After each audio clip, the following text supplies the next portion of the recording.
The moon, Saturn, folk songs, and dolls. The I mean, come moon? on. Could it get any There's a clearer? line. There's a line in the song that says "Love you to the moon and to Saturn." Saturn, obviously being the gayest of the They planets. the gay own, planet? they own the moon?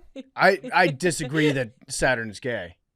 Saturn's heterosexual as fuck, like rings. It's the Yeah. only married planet. Venus is the gayest planet, and there's not a close second. Are Uranus. you sure? Oh, Uranus? Yeah, good point. The gayest planet.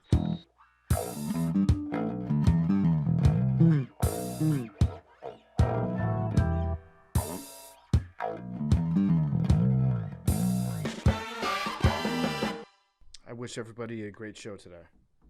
You as well. What about the second one? I hope that's a bad show for you. Okay. You know what? I'm recording. You start the show like that. It's a great start to the show. Welcome back to Macrodosing. What's up? It is Thursday, and it is August 28th. Crazy. We're at the Nailed end it. of August. Did nail it. Happy birthday to the Beeve, by the way. It's the Beeve's birthday. Happy birthday.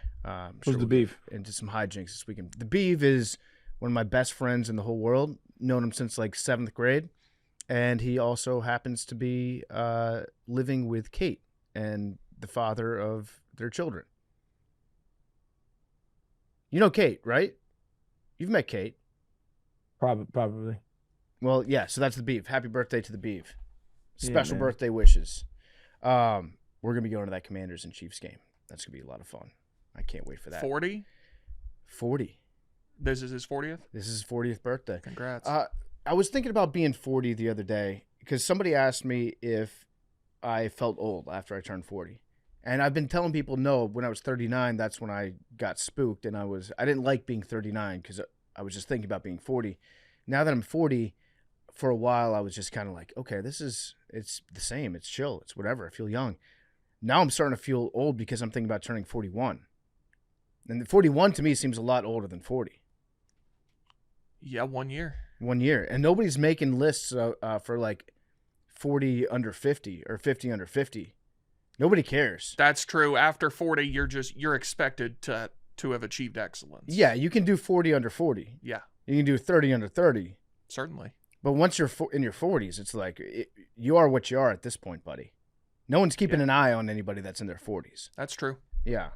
I mean, you should be so- pretty established by then. Ideally, but also 40 is, I'm going to just say it, 40 is the new 50. Did I get that?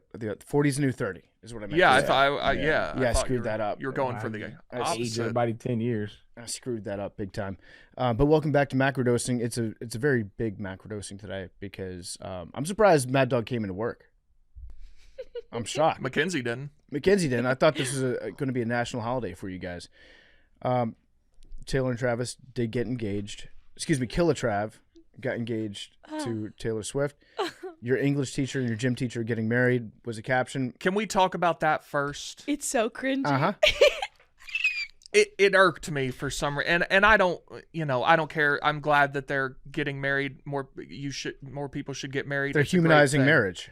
The caption, I didn't. Yeah. You're not teachers. Yeah, You can't cosplay as teachers. she appointed both of them like the teachers of America. Yeah, she's a billionaire. Teach for America. That's what she's shilling for. Yeah, Travis Kelce is a Hall of Fame tight end. Made probably, I don't know how much money, but I would guess that with endorsements, definitely several hundreds of millions of dollars. His career. He's also a podcaster. He's not a teacher. And he's a PE teacher. No one's a teacher in this equation. Right. No one's a teacher. But I don't want to take away. I don't want to yuck your yum, Mad Dog. How hard did you cry? You guys saw me like react to it live. You both ran up to my desk. I didn't cry. I walked. Yeah, I was Okay. I was walking by anyways. You walked. You Yeah. saw me. You saw me in those moments following. I was unfortunately in a meeting when I got the news, so I couldn't have like a full body reaction that I probably would have if I was just sitting at my desk or in the comfort of my own home. If I was in the comfort of my own home, Lord knows what I would have done. I did not cry. I'm so excited. I'm so happy. I'm like, I thought about what I was going to say on the show today because I knew you guys were going to ask me, and I know a lot of people are going to yuck my yum. This is as if my team won the Super Bowl. That's a crazy thing to say. No, hold on, hear me out. You guys know how much I care about Taylor Swift. You guys know how much this relationship means to Mackenzie and I. I'm so sad Mackenzie's not here to share in the joys with me. She has been writing love songs, breakup songs, songs about growing up for 20 years. And we have gotten to this apex of, or not even an apex, but like it's all come together and she's finally found the person that she wants to spend the rest of her life with. And again, I know celebrity marriage is whatever, but as of right now. So is this like if the Bills won the Super Bowl for Mackenzie? It's like we've been knocking on the door for a long time. Yes, and we thought we got there a couple times. We had Joe for a while. You know, we had some prospects over the years. And then Travis Kelce comes in and he, like, it's just so exciting. Like, we've seen her over this journey forever and we've lived it with her. I've gone to her songs for almost everything from growing up, like my first breakup and like meeting a boy, like all of those things growing up, like all of those things I have had her to lean on. And now after all of the like heartbreak and all of the things that we know she felt through the songs that she's given us, now we get to see her at presumably like her happiest moment. And especially after the New Heights episode, like I could see and millions of others could see like just how happy they seem. I'm just so happy for her because I feel like I've seen her go on this journey through her songs and through her music and through being her fan. And now, like, it's just so exciting. It's also one of those things where it's like I just never thought that we would get to the point where like Taylor Swift is like engaged and also that we would be let in enough to see the proposal pictures. I never thought that would be something that we would have access to, which we don't deserve. Like, it's not like we're owed that. So to be able to see that, it's so exciting. And like, it's awesome that also so many people are aligned with like Travis Kelce seems like such a great guy and such a great guy for Taylor Swift. And it's really cool. I'm really happy for these people as if they're my personal friends. And I know that sounds crazy, but like when you have grown up with her as someone you've looked to for a lot of things, like I don't have an older sister, but like her advice in her songs feels like older sister advice. Like it's really cool to see her hit this point in her life. And look, I'm not saying that like dating a football player or marrying a football player from Ohio, born and bred Cleveland boy, You were very on that yesterday. will solve all of your problems. But I am saying for some people, it may solve some problems. She's marrying a guy from Cleveland. Like, that's crazy. Is it?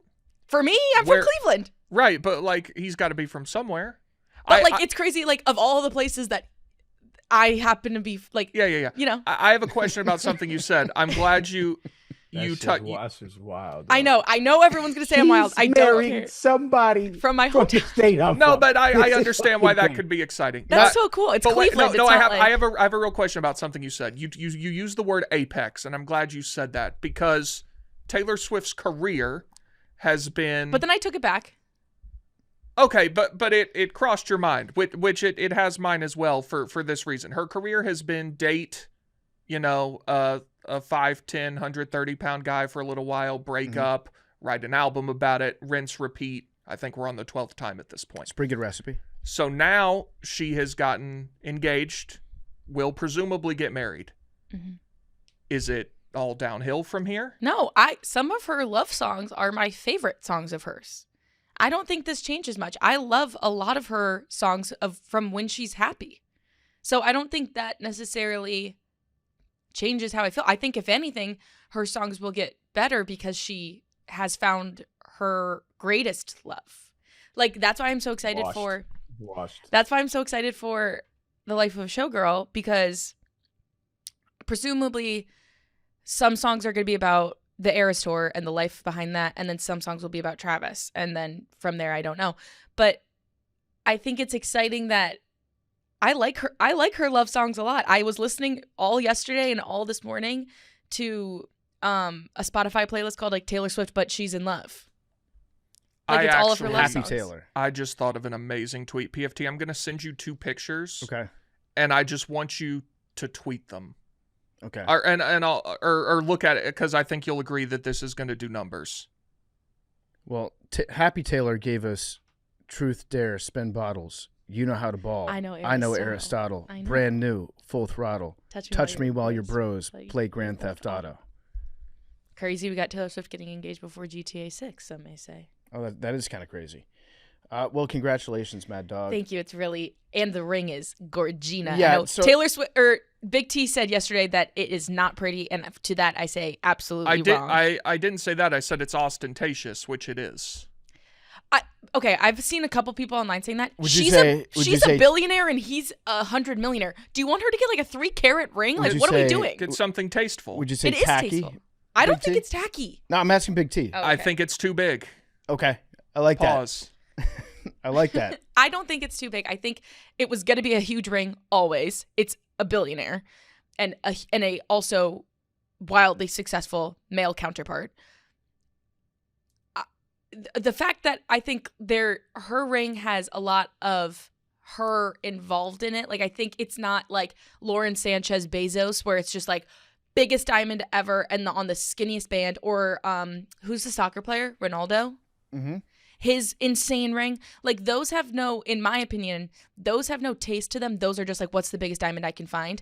Hers has you guys aren't going to understand, but like hers has taste and a bit of her incorporated into it, to what I know, to what I saw. So I'm so excited. And Big T, it's so exciting that, like, I said this to Big T yesterday, it's so exciting that him and Taylor Swift are engaged at the same time. Like, they get to have their wedding arrows at the same time. I'm not going to tweet this out, Big T. But it would do crazy numbers. It's very funny. Am I allowed to see what it is, or no? Is it going to make me sad? We could tweet it from Macro if you're willing to tweet it. It's a verbal meme. What is I'll it? do a verbal meme. Uh-huh. The caption is Taylor Swift in marriage. And the first picture is Taylor and Travis together, their engagement photo. And then the second picture is Arian Foster on the sidelines wearing a Dolphins uniform. Wait, what? Her Okay. she's That's big, washed. Oh, hey, happens to the best of us, man. Keep waking up, baby. You'll be. And washed listen, too. if I didn't know you, you wouldn't be the first one that came to mind. I would use like, Emmitt Smith, Cardinals. yeah, I'd probably do a baseball player. I'd do like Jose Bautista on the Braves. Okay. McNabb as a commander Yeah. or as a football team Yeah. or as a Redskin. Sorry, I think he was a And Redskin. to all you aspiring children out there or young adults, man, aspire to be washed. Being washed is a great thing. That's true. Mhm. It means you came, you saw, you conquered. Mhm. Keep 100%. waking up. Keep waking up, kings and queens. Don't worry about that. Mm-hmm. Also, I mean, I had to start out with Travis and Taylor because that was the biggest You story didn't. of the day You yesterday. didn't. You didn't. I should have started out with "We did it, America. Our long national nightmare is over." Cracker Barrel put the old guy back on the sign. Hell oh, yeah. wow. Hell yeah. They put the old the cracker. They put the cracker back in Cracker Barrel. Here's the problem, though. I assume they're still going forward with these remodels of the restaurants because Yeah. they've already started doing them. To me, And that that's the bigger problem. was the most offensive part. Agreed. Like, I like the country homey junkiness Yes. of a Cracker Barrel. That's the whole point. That is the brand. I could care less about the old man on the sign. I need the rocking chairs. I need the checkers. checkers. I need the wooden booths that you can probably get a splinter on. I need the board game with the pegs and the tees that you play, and it calls Did you you see a they fucking made that dumbass. woke? They made that woke. Is that what I've been trying to keep up with? Like, whether or not this rebrand was woke. I don't know about the I whole think it- thing, but I think it just sucked. they made the peg game woke. Yeah, they said that they took off the just plain ignoramus, and they added it. They switched it with try again. No Yeah. need to be upset. Leave only one, you're a genius. Leave two, rocking the chair, but not the game. Leave three or more, no reason to be embarrassed. Try again. Not my game. I got a question for you, Big T. Yes. And I've been on record. I did not like the Cracker Barrel rebrand. Cracker Barrel has a special place in my heart. I grew up going to Cracker Barrels Love all the that. time. One time my mom was trying to take me through Huntsville, Alabama from Nashville, and we were on the road, and we were going the wrong way, and I figured it out when I was like 8 years old because I had a Cracker Barrel map that showed me the location of Love every that. Cracker Barrel in the United States. I was like, Mom, we're going into Georgia right now. This is not the right highway to be on because that's the Cracker Barrel that's in this town. That's the wrong highway. And she looked at the map. She was like, you're right. Wait, it was a map that had every Cracker Barrel on it? Yeah. Oh, that's sick. Yeah. And so then she got off the highway, drove back, and we went down to Huntsville. Love that. All thanks to Cracker Barrel. My little navigator. Yeah. I was like the Rio. I was the Wizzo in the backseat of the F-14 on that one. It's Right. plain talk. But Cracker Barrel has always been an important restaurant to me. Nostalgic. I did not like the rebrand, but what I'm starting to be worried about in Big T, I'd like to know your honest opinion about this. Mm-hmm. Have the anti-woke people become the new woke people? Well, there is something starting to stir online about the woke right. The cancel culture thing. Yeah. Like they announced the rebrand. Now they're like, we did it. And now a lot of people are like, well, we need them to fire the CEO, and we need the CEO to not get any money out the way, and need to have her blacklisted from ever getting a job. I see how you could come to that conclusion. Do we know if the CEO, the new CEO of Cracker Barrel, do we know if she is in fact a liberal woman, or is it the picture that people are seeing and it's kind of like emblematic of what a lot of people think a liberal woman looks like with the glasses? I think it's mostly the latter, but I do believe she has led several initiatives that would lend themselves to that conclusion. But to my original point, it feels like the cancel culture thing has now shifted. I see how you could arrive at that conclusion. I don't think shifted, I think added to. Added to. It's just another... I think now it's equaling out on both sides rather than being more on one side. It's like, how many different places can we give the Bud Light treatment to? Yeah, but I mean, that worked. Cracker Barrel was an easy target, and I don't think it was exclusively a conservative outcry. I think that they led the charge. But the Cracker Barrel rebrand, thank God we're going back to putting the man on the sign, but also bring back the old T game. But if you've got Uncle Donnie or whatever his name is on the sign, and then you walk in and it's still the white wall, like new Gen Z Cracker Barrel, I mean, what good does that do? They're trying to turn it into Panera. Yeah. Yeah, I don't like that. I'm not going to Cracker Barrel because I want it to be a hip, fun spot. I'm going to, well, I do want it to, I want to go in the store. I want to get a moon pie. I want to go get some pancakes, biscuits. I hate to burst your little capitalist bubbles over there, but there's a reason why they're changing all the properties into looking kind of uniform. It's because once that business sells, it's harder to sell a building because what business is going to look like? You have to do way more rebrandishing of that building, which costs more money. So that's why all the buildings are not looking like the buildings anymore. I've seen this thing that you're talking about, but my understanding is Cracker Barrels are only changing the inside. I haven't seen anywhere the outside has changed. Google it up. They're changing the outside as well. But it's true. Real estate properties want to be more friendly to buildings that are resellable afterwards. That is the market we live in. Yeah, if you look at what Taco Bells used to look like and what they look like now. Like Pizza Huts, what they used to look like. We actually had a McTaco Hut in my neighborhood growing up. That was a great place. The combination. The McDonald's was in there? It was a very rare McTaco Hut. Because Taco Bell and Pizza Hut are both Yum brands, so they're often together, but I've never seen a McDonald's. I know. It's the only time I've ever seen it. It was the McTaco Hut. And it was that's clutch. A magical place to go. But yeah, there's a lot of Pizza Hut, Taco Bells. I'm at the Pizza Hut. I'm at the Taco Bell. I'm at the combination Pizza Hut and Taco Bell. Great song. I have a friend that's obsessed with that song. I didn't know anyone else had ever heard it. Oh, yeah. Classic track. But yeah, if you look at how these buildings are being changed, they're kind of sucking the soul out of it. And I saw the guy, I think he used to work at Twitter. He might still work at Twitter. But his explanation for why all these buildings are changing is it actually goes back to Apple. and how Apple forced companies to change a lot of their design to fit in their like app store thing, the icon. And so all the companies had to come out with different rebrands to make themselves stand out on the Apple store. And then they had to rebrand the concept of the entire restaurant, all their logos, the menus, even to the exterior of the buildings. And how that one piece of technology, the iPhone, is now making buildings look like dog shit. I could see that, but there's no way there's a Cracker Barrel app. Oh, I guarantee you 1,000,000% there's a Cracker Barrel app. You think? I will bet you $1 million. Let's check. There's got every company. There is a Cracker Barrel app. Yeah, because What could you possibly do on the Cracker Barrel app? Is there a reward system or something? probably just got a map. They got the new logo on there. Earn and redeem rewards. Mm-hmm. Loyalty. Every major brand right now has an app. That's just how it works. You get a vice president of marketing that comes in. They're like, okay, my strategic initiative for the year 2012 is we're going to make an app. You can pay your check on the Cracker Barrel app. Do they have an online store? I'm just seeing earn Shit, rewards. Whataburger merch. I think we talked about this before, but Whataburger merch is fire, dog. You ever seen their merch? No.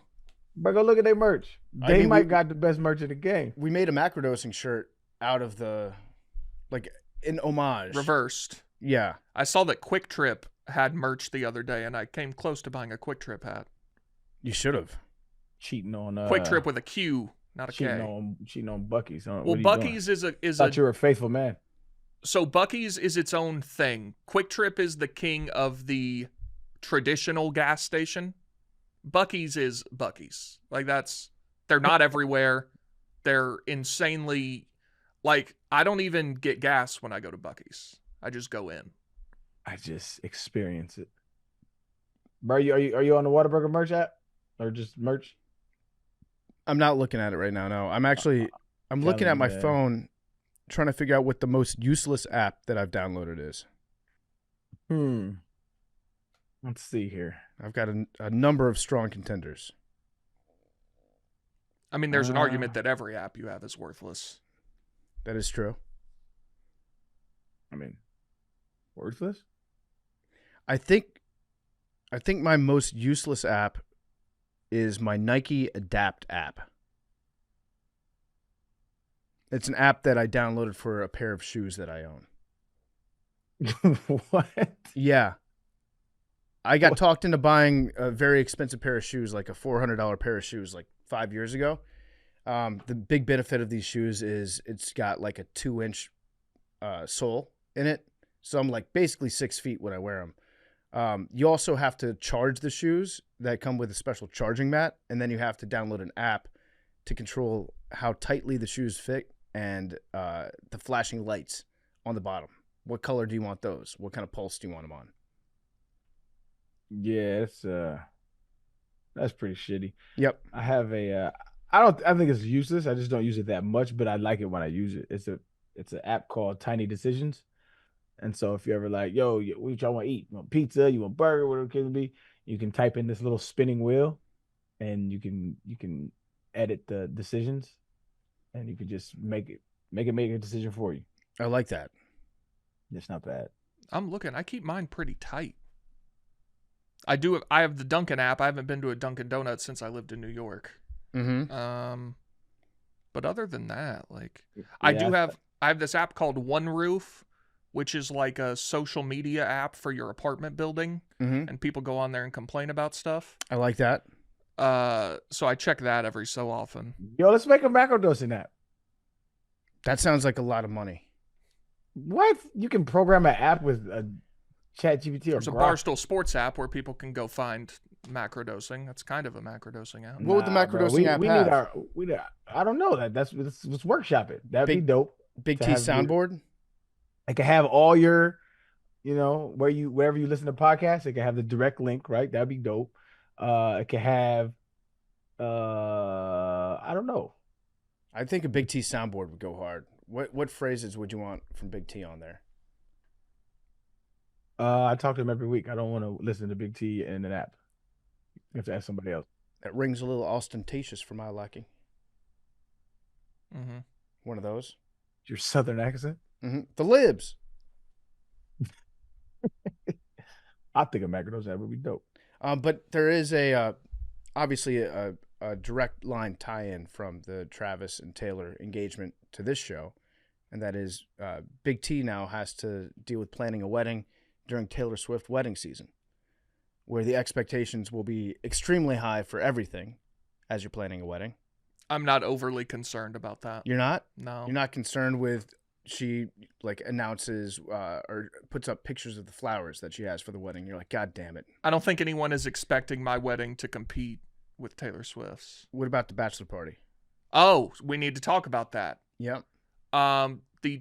In classic Major League Baseball fashion, the 2026 schedule was released unannounced on a Tuesday afternoon, minutes after Taylor Swift announced her engagement. Which is they did that on purpose, I think. Well, I think sometimes baseball does that just to fuck with people. I think they did it so ridiculous that it actually got a little more attention. Yeah. So they released the 2026 schedule, which I will pull up in front of me momentarily for the Atlanta Braves. And much to my amusement, several of the dates I wanted several of the locations I wanted for my bachelor party for the Braves to be in are on the schedule. So we need to have a discussion. My top choice was probably Phoenix, where the Braves do visit early in the season. The problem is it's the weekend of the Final Four. Mm-hmm. So I think that has to be out, both because I don't think you could go if you're planning on going regardless, but also like, I understand Tennessee's never been to one, but we should be very good again this year. Mm-hmm. And the whole season, I would just be thinking like if they're in the Elite Eight and I know if they win, I'm going to have to cancel my bachelor party. Like that, you just can't do that. Would you do that? I would have to. I'd have to be working. Yeah. So that's kind of out, unfortunately. But the thought is in the back of your mind, like if Tennessee goes to the Final Four for the first time, you could play the percentages on that and just be like, they're not going to be in the Final Four. I understand, and the odds are not in our favor, but it would ruin the basketball season for me because the whole time, like if they're number one in the country again, right? I would be, I'd be like, well, you'd be thinking about it the yes. whole time, yeah. First weekend of May, they are in Denver, Colorado. Ballpark Okay. I've always wanted to go to. Yeah. Seems like a fine city. It is a fine city. Denver's a lot of fun. Okay, so that's we're really down to two. May 1st through the 3rd, they're in Colorado. May 8th through the 10th, they're in Los Angeles. Now, I think most people would hear those two and say L.A. L.A. feels like a lot to me. Yeah, I've never really heard of L.A. being a great bachelor party destination. Right. So I don't know. I'm welcoming input. Mm-hmm. I'm welcoming. LA ain't my really. I mean, I got family there. Like I'm in LA a lot, so it's not like a destination for me. But it's not about me. You know, it's about you. Of the two ballparks, I'd rather go to Denver. Yeah, I feel like Denver is a better place for it. I agree. I just feel like it might be a little cold still. But I fuck with that though. Nothing I can do a little about brisk. that. Yeah. I fuck with hoodie season, dog. You know what I'm saying? That's when I get my best fits off. Fair enough. What activities are you looking to do on the bachelor party? Just play golf and go to baseball games. Okay, Monopoly, that's Denver's. little board game vibes. Yeah, We can do that. Yeah. Denver's a great city for that. For Okay. golf, you hit a So drive. it's gonna be you the feel like Braves you're and really the strong. Rockies. Yeah, I'm gonna be brewed up. It's all good. that's fine. Yeah. Brew crew. The only thing about LA was I did look forward to maybe playing at Trump National. Okay. It's a good course. Have you played it? I haven't played it, but I've been there. Think about how far you'd hit the ball in Denver, though. That's an outstanding point. Yeah. That is, I've never played golf in any kind of height. How much does that add to your drive? Yeah, I feel like it adds a lot. I played one time in Breckenridge, it's way higher than Denver, but it's still like, you get the altitude in Denver too. But I teed off on the first hole and I was like, I'm just really fucking strong. I'm asking ChatGPT. Playing golf in Denver can add 5 to 10% more distance. Yeah. So that could get me to like 300. Yeah. Think about that. Yeah, that'd be sick. All right, yeah, I'm leaning Denver right now. First weekend of May. Y'all in? I don't think I have anything on the schedule. And it would be like a birthday party, too. That's true. Yeah, good point. All right, well, congrats, Big T. I'm excited about that. But you are going to, she's going to give details about her wedding, and you're going to be like, this is making me feel very bad. I don't think anyone's I think you're just going to see pictures of it when it happens. Okay. I don't think there's going to be any real build up. You don't think so? Well, obviously people are going to talk about it a ton, but it's not, I don't think she's going to be sharing like many details. Well, I think it was everybody saw this coming. Everybody thought they're going to get engaged. But there was one guy that made a lot of money, I think, on Poly Saw Market. that. Yeah, so there was a guy that had inside information somehow because he started buying Yes stock on will they get engaged in the year 2025. I think he bought a lot of it. You can just bet on anything. Like several days ago. Yeah, you can bet on anything you want. Who do you think that guy was? I saw one person speculating the guy's name on Poly Market was Paul, and her guitarist's name is Paul. Okay. And this seemingly happened, Madeline, correct me if I'm wrong, like immediately following when they recorded that podcast? That is what is being tossed out there, yes. So Like, it happened like around 2 weeks ago. Like he had his backyard set up while they were doing that. Yes. And then he did say, in part of the podcast, like, we're going to go out back after this. Interesting. Could it be the florist? I mean, yeah, it could be anyone that like, obviously they probably told people. And I also saw tweets from a certain Swiftie that is in the event space in Kansas City, and she said that people in the event space within that community knew what was going on. So because they probably did a like after party after they got engaged? I don't know, but she said that she's known because word gets around quick in the Kansas City events community. I would imagine. Right. Can't imagine it's a huge thing. So, I mean, there's definitely people that have known for the past 2 weeks. Is marriage back? Some are saying. What if this is a big, like, leads a boom? A marriage boom? Yeah. I mean, if you've been in a long-term relationship, I feel like there's a little added pressure. See, that would have been the bad. I beat Travis by a month or so. Yeah. That would have been bad for me. Yeah. It would have. So, like, this doesn't affect me really at all now. It would have affected me slightly if he beat me. What if he does a bachelor party in Denver? That'd be sick. I hope he does in Cleveland. I think their wedding is going to be about the same time, given the football schedule and such. Yeah, that's a good point. I'm fully on board. Do you think? So the chances of, let's just say you and Big Cat being invited to this wedding, 0. They're not high, but they're not 0. It's 0. I don't think it is. It's 0. I think it's between 1 and 5. It is 0. That is insane. Do you remember what Big Cat said? It didn't say anything. Didn't say anything. I hadn't considered that. He said, but he wanted to see Travis's precious ring on Taylor's very nice finger. Right. P and V. That's what Big Cat said. How many of your like relatively close friends do you think will be in attendance? Probably not that many. I know at least one person that I know will be there. My and Travis's relationship is that he was on Part of My Take one time. But y'all know each other. We're familiar. Yeah, I mean and you know a lot of the same people. We do know a lot of the same people. I think Jason's going to be there. I would guess so.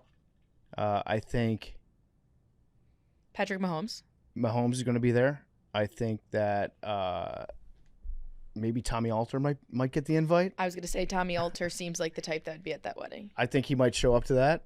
That would be like, I'd say 50-50. I mean, the guy who was a co-creator of Macrodosing, more or less. Yeah. Could be there. That is true. Anthony Sherman might be there. That's about as close as I would get. He was a former fullback on the Chiefs. Friend of the programs.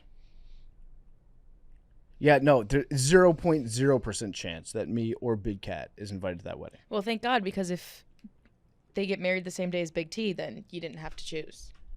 Okay, you know what? For the record, if it's on the same day and I'm invited to both, I'm going to Big T's. Appreciate that, but you don't have to do that. I promise you. We actually need, I think, 7 people to say no. If I'm invited to both weddings, I'm going to Big T's. Well, we have a number that's like our max, and I think we're 7 over it. Well, why would you go over your max? Because some say people are no. going to say no. There's some airlines overbooking shit, man. I think that's pretty common. Yeah. I can't. I don't know relate, if but I was supposed to reveal I that hope or somebody not, say but- no. I will be saying yes. I'm pulling up, cuz. So Appreciate that. Mad Dog, if you were invited to both, Don't do this to me. whose wedding are you going to? Don't do this. I would highly encourage you to go to the biggest wedding we've ever seen over mine. I know, but luckily I don't have to choose because I don't know these people, but I think I would help Big T out by saying no. Yeah, I think it would be I think it would be dumb of you to go to mine. But I'm not getting invited, so it doesn't matter, and I will be in attendance, so excited and dancing my feet off at your wedding, which I'm so excited for. I'm preemptively turning down the invitation to Travis and Taylor's wedding. Don't even invite him. I'm busy that day. Yeah. I got my own Big T. That's good. There was one more thing about the Taylor situation, and Madeline, I would appreciate your expertise in this. There is a community of people known as the Gaylor community. Oh my God. This was an introduction to this for me. PFT, are you familiar with this? No, I'm Psycho. Okay, not. so Who are they? so there is a community of people, it seems to be a not insignificant amount either, Yeah. who are very convinced that Taylor Swift is a homosexual. Yes. Okay. And this their Reddit posts and tweets yesterday were this is a quote. "This is my 9/11," says one. Borderline disgusted for so many reasons. Was admiring a For so many reasons. yeah. Was admiring a beautiful sunset with my best friend on top of a hill, and now she ruined it. The ring is ugly too. And then here's this is a paragraph or so. This is from several weeks ago. "I'm genuinely scared watching how serious Taylor and Travis have become. Sometimes I wonder, what if they actually get married? What if she's really not queer at all? It feels like everything I believed about her could collapse overnight. If this is real and not some PR game, I honestly think I could end up in the hospital or worse. I don't know if I'd ever be able to listen to her songs the same way again. Her happiness looks so different from what I imagined. She's truly content going to his family's events and showing up to Tight End U just for him. I don't know how to cope with this idea that maybe I never knew her at all." Mm-hmm. It's a So- community. So while a celebration for many, Yo, mental disorder. the worst day Yeah, ever really. for some. Yeah. It's Pure mental disorder. Yeah, the thing is these people hate Taylor Swift. They claim that they are her biggest supporters because they want her to come out. They hate her. Because everything she does that's like this, that's a very normal, significant part of life. They're like, I can't believe she would do this to us. Like, what about another aspect of the Gaylors is that they think that she's secretly married with children to Karlie Kloss. So that's another aspect of This this. is insane. And so they thought that at the end of the Eras tour, like the last night of the Eras tour, that Karlie Kloss and their children were going to rush out on stage, and that was going to be her coming out party. They have thought that she was with several different female celebrities over the years. And again, if Taylor's dabbled in the bisexual community, go off. No, I'm not stopping you. But they have Is that an actual rumor? it's been brought up before of whatever, but not in a real way. It's not like she's was holding hands with these women. But if she wanted to, I'm happy for her.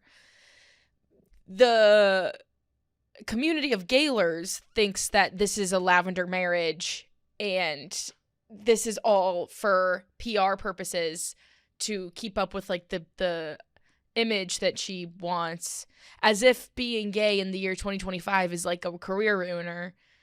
And they think that she has this whole secret life with Carly Kloss and children, and this Travis Kelce thing is all just to cover her tracks, and they uncover what they think are like her Easter eggs that we talk about. Yeah. They think that she has Easter eggs for like being gay. What about the Gavis community? Give me some of those What about eggs. them? Give me some of those eggs. I don't know those eggs because I'm not involved in the Gaylors. I see them only when these things happen, and people are like, LOL, they're crashing out. But I don't see any of their stuff like on a day-to-day basis because I'm not involved in that community. I think Taylor can be with whoever she wants in the open. She's one of the most influential, famous people in the world. If I she just wants to be typed in gay. gay Easter eggs, and the first thing that popped up was from Taylor Swift. Really? You didn't include her name? No, I said gay Easter eggs, and it said from Taylor Swift on the What a Google search. Google. All right. Fans have interpreted various lyrical and visual clues as potential gay Easter eggs from Taylor Swift, including the phrase "chosen family" in the song "The One," the female love triangle in "Cardigan," the song "Betty," the presence of daisies, a symbol of bisexuality, and the color pink, and the lyrics that could relate to "bury your gays" trope in "Exile." These interpretations, known as Gaylor theories, suggest Swift is leaving subtle hints about her sexuality through her work. Yeah, I think it's like a definite reach. Also, I'm beginning to see how there are like 45 different versions of the Protestant church. Yeah. That's how it starts. it's a different sect. It's Like, a different sect. You're not interpreting this passage correctly. Right. And hold the fuck on. So I go to the Reddit section Oh, of God. all the gay Easter eggs, and it's private. Really? Oh yeah, they probably got a lot of. They probably had to shut it down. They had a lot of abuse yesterday. They had to lock it up. I've seen this before. This happens a lot in stan communities with bands specifically, like One Direction. Obviously, you all know I was a Directioner. They had theories that like Harry Styles and Louis were dating, and that different other ones were dating, like Liam, may he rest in peace, and Zayn were dating. Like this has been a thing before, like that band members are dating and people think they're hiding it. That appealed to me more when I was 15 and 14, and I was like, oh, really? I now think that's cuckoo banana land shit. I found an article. Yeah. All of the lesbian Easter eggs Taylor Swift left us in Folklore. Is that an album? Mm-hmm. Yes, Folklore is an album. All right. Number 1. We were something, don't you think so? Rose flowing with your chosen family. Rosé flowing. Rosé flowing from your favorite family. Chosen family. Chosen family. Sorry, Maddie. You're Number okay. 2. Chase 2 girls, lose the one from Cardigan. Yeah, that's...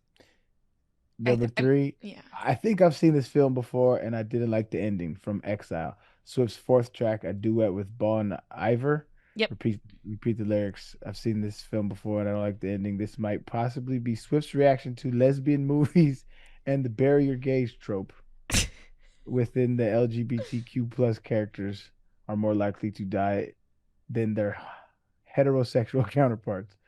Number 4. I think that's probably more likely a JFK theory. Wow. Seen this movie before. JFK. All right, number 4. And you're the hero flying around saving face. Mm-hmm. From My Tears Ricochet. Yeah. This could be a nod to the classic lesbian rom-com Saving Face. Who knows? It's telling. However, the Swift follows this lyric with the line, "And if I'm dead to you, why are you at the wake?"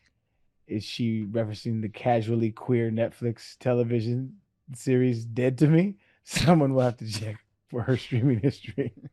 Number 5. This is such reaches. You'll find me on my tallest tippy toes, spinning my... Yo, somebody took the time to write this shit. Like, yeah. I cannot believe... Oh, Arian, if I wish that the Gaylor Reddit was public right now, because you would lose your shit at some of the things they say. It would be an all-time screenshot day for the Gaylor Reddit. They had to protect themselves. I mean, they got what they needed out of it. Like, these people are so convinced that everything she does is to hide the fact that she's gay and that she's like married to Carly Kloss. So what do you do if you're one of these No, people now? Because it no, seems no. like a I think you should come live with me and we could be pirates. Then you won't have to cry or hide in the closet. From 7. They said, how is this song anything but a gay love story? Swift wants to save her gal pal from crying and hiding in the closet. And she mentions some seriously queer imagery, including braids, the moon, Saturn, folk songs, and dolls. The Yeah. I mean, moon? come on. Could it get any There's a clearer? there's a line in the song that says "Love you to the moon and to Saturn." Saturn obviously being the gayest of the planets. They That's the own, gay they planet? own the moon? I disagree that Saturn is gay. Saturn's heterosexual as fuck, like rings. It's the Yeah. only married planet. Yeah. Yeah, but there's a line in the song "Love you to the moon and to Saturn," passed down like folk songs. Our love lasts so Venus long. is the gayest planet, and there's not a close second. Are Uranus. you sure? Oh, Uranus. Yeah, good point. the gayest planet. No, I think Venus. Why? Women Why? are from Venus. Number 1. Okay. Number 2, it's like it's kind of Explain how that lends itself to. it's a planet of only women, like Okay. the Isle of Lesbos. Okay. And it's a very pretty planet, Sure. right? Okay. Those are my only 2 data points, All right. but I think they're pretty strong. Yeah, Isn't Venus the goddess of love? That sounds right. Yeah. I mean, Uranus makes a good point too, but a little sophomore. They've tried to start calling it Uranus now, which sounds even worse. Yeah, because I just think you mean Uranus. Right. Yeah. And It's not been urine. it's been Uranus. We've just been children. It is. I don't know. I feel like they made a switch at some point. It was never Uranus. It was always Uranus. Maybe. I hate to be the guy. I hate to be that guy, but that's just the facts. I'm getting Berenstein embarrassed right now. But yeah, what do they do now? Where do they go from here? Oh, trust me, they It's- still think this. Most of them think this is still part of the like elaborate scheme. This is LGBTQ anon. Yes. Yes. They're planning this wedding, and then General Flynn's going to come out and arrest everybody, and Taylor's going to announce, "I'm actually getting married to what's her name again? Carly Kloss, Carly Kloss." Yeah. who is also married to a man. But yeah, what about the Gavis community? What about everyone that thought that Travis was gay? How are they doing today? I don't know. We should probably check on them as well. Yeah, I think people think this is just like a lavender marriage. I saw one Gaylor screenshot where it was like, you know what? If they have to get married, because I think some Gaylors think that Travis is gay too, honestly. And like he can't come out as gay because he's in the NFL. So it's like, that's just crazy. Well, so if they're both gay and they're married to each other, is that a gay marriage? but people were saying Good like, point. that's oh, a good point. Gaylors actually. Gaylors were saying like, you know what? If this is how they have to live their lives and they can have people on the side that make them happy and just to the cameras they're married, like good for them. So they're like they can be married legally, but they'll still have their gay lovers on the side. Is the It's in vibe. Game of Thrones. Yo, I Yeah. can't believe these people exist, fam. Oh, That's yeah. just why I don't go anywhere. Oh yeah. People like this walking around that Yeah. can rub elbows with me. Yo, And- keep me away. And it's interesting because this happens, like I said, in bands a lot because it's like a group of same gendered people. Like it's just kind of like, oh, they looked at each other. Taylor is a singular artist. So then they just have to like find people that would make sense for her. Like they're just shipping her with random supermodels. How many different celebrities have this community of people that think that they're gay, but like in a positive way, not in like the old school, like, oh, that guy's gay.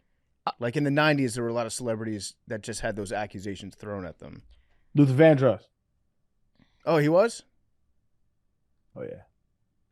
I don't know that. I mean, there's a lot. I mean, I don't think they ever came out and said it, but like everybody around them like kind of knew. I mean, there's a lot. I mean, in a positive way, Yeah. Is there right like, now. is there like a gay Donald community for Trump? Pedro Pascal is kind of Hey, you stay away from my president, buddy. yeah. No. Pedro Pascal is kind of speculated in that community. Yeah, that would just be a very funny community of gay people who think that Trump is gay but love him for it. Yeah.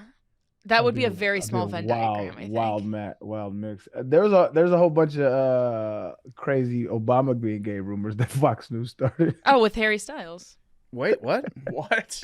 I haven't heard Obama. about the Harry Styles part. Obama?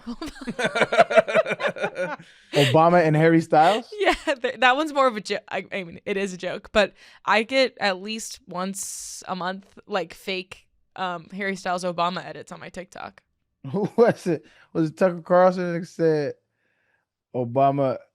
So there's some dude on his podcast that said he was like a crack whore or some shit like that. A dude yeah. for Obama or some shit like that. They were There's like in too a much limo internet. at one point, and he was like smoking crack in the limo, and like came on to him. That dude. Yeah. That's Does love comedy. to smoke. I love smoking. I love cigarettes. Can't quit them. Michelle says, Brock, you gotta quit. I said, Michelle, I love them. You're doing more of a Hank Hill. Yeah, I'm not Yeah, really yeah. feeling that one. Let's be clear. I love to smoke. Mm-mm. Don't boo. Smoke. You need to take this one back to the lab. Okay, I'll work on it. Today's episode of Macrodosing is brought to you by Game Time. College football season's back. We got tailgates, cheering crowds, and the excitement of being in the stands before kickoff. That's all back too. This weekend, big game, Catholics versus convicts. We got Notre Dame, Miami. Great football week 1. If you ever find yourself at a tailgate and you decide to grab tickets last minute, that's where Game Time comes in. The Game Time app gives the advantage back to fans. It's the hack for unlocking amazing tickets and experiences in just a few taps. It's incredibly easy to use. The Game Time guarantee means that you can trust that you're going to get 100% authentic tickets on time and at the best price, and the fees are always included. So what you see is what you pay. If we're looking at Notre Dame, Miami, this Sunday, right? That's the Sunday game. night, correct. Sunday game, college football. What is the price for that?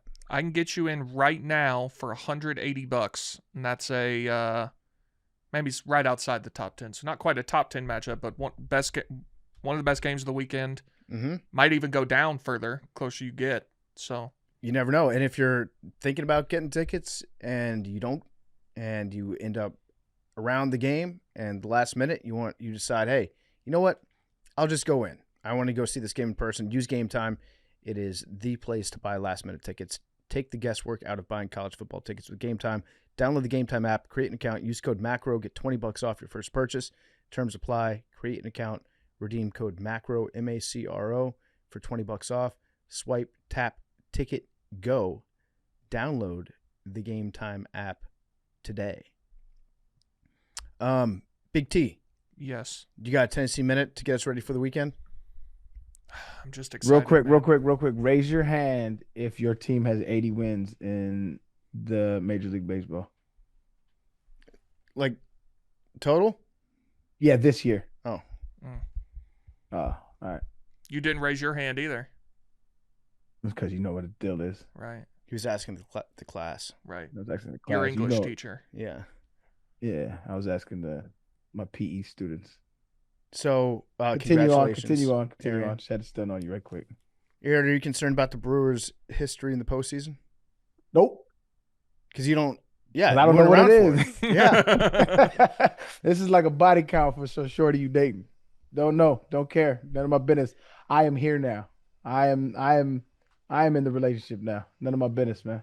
It's Whatever you did different. before me, that's in the past. We focus on now and the future, baby girl. Let's get this pennant. Let's get this World Series. Don't worry about it. I like that. That's like me and Tommy Fleetwood. I never bet on him until this weekend. Then I bet on him, and he won. So betting on word? Tommy Fleetwood, it's easy. You won? You bet on him? Oh yeah. Look at 16 to you. 1. That's hard. 16 to 1. I just thought it'd be the funniest thing ever if Tommy Fleetwood, after all these losses, ends up winning the tour championship at the end. That's hilarious. Yeah. Shout out to him, man. I'm a big fan of him.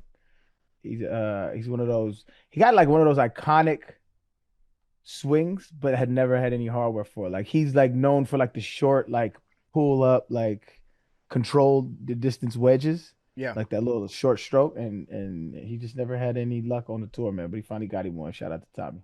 Yep. Very happy for Tommy. All right, Tennessee Minute. Going into this weekend, what are we looking for?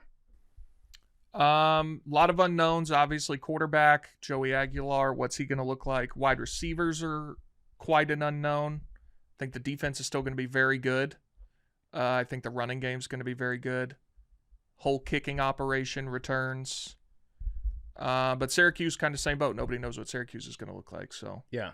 should be an interesting game. I'm excited. Mike Keith's first game. You familiar with Mike Keith's work? No. He's been the Titans radio announcer for I think the whole franchise's existence. And he went to UT and worked with John Ward before he got that job. John Ward, legendary broadcaster at Tennessee. And now he's taken over. And people are very excited about that. I'm excited to get to listen to him. So I got a DM. Shout out to Pope John the 8th. He said, "Hello, sir, longtime listener." He proceeds to show a lot of love that I'm not going to, it's not about me. congrats. But he says, he says, I was listening to yesterday's show, and I'm afraid the Big T has not prepared you for the fact that Joey Aguilar might not be very good. He was money in 2023 at App State, 3,700 plus yards on 64%, 33 TDs, 10 interceptions. But last year, he took a huge step back, 3,000 yards or 56%, 23 TDs, 14 interceptions.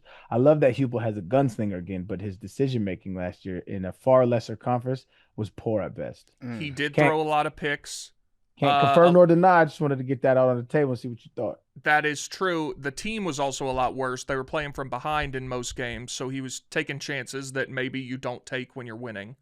Okay. Heupel's system does a good job of limiting turnovers, which I think will help him a lot.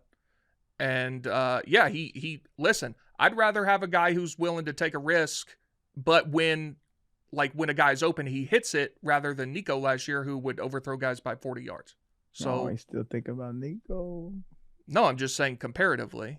Just saying. I like a guy who's willing to take risks. We're going to need that. We're not as good of a team as we were last year. I like it. All right, yeah. Shout out to Pope John the 8th. Does it concern you, Big T, that he's never beaten JMU?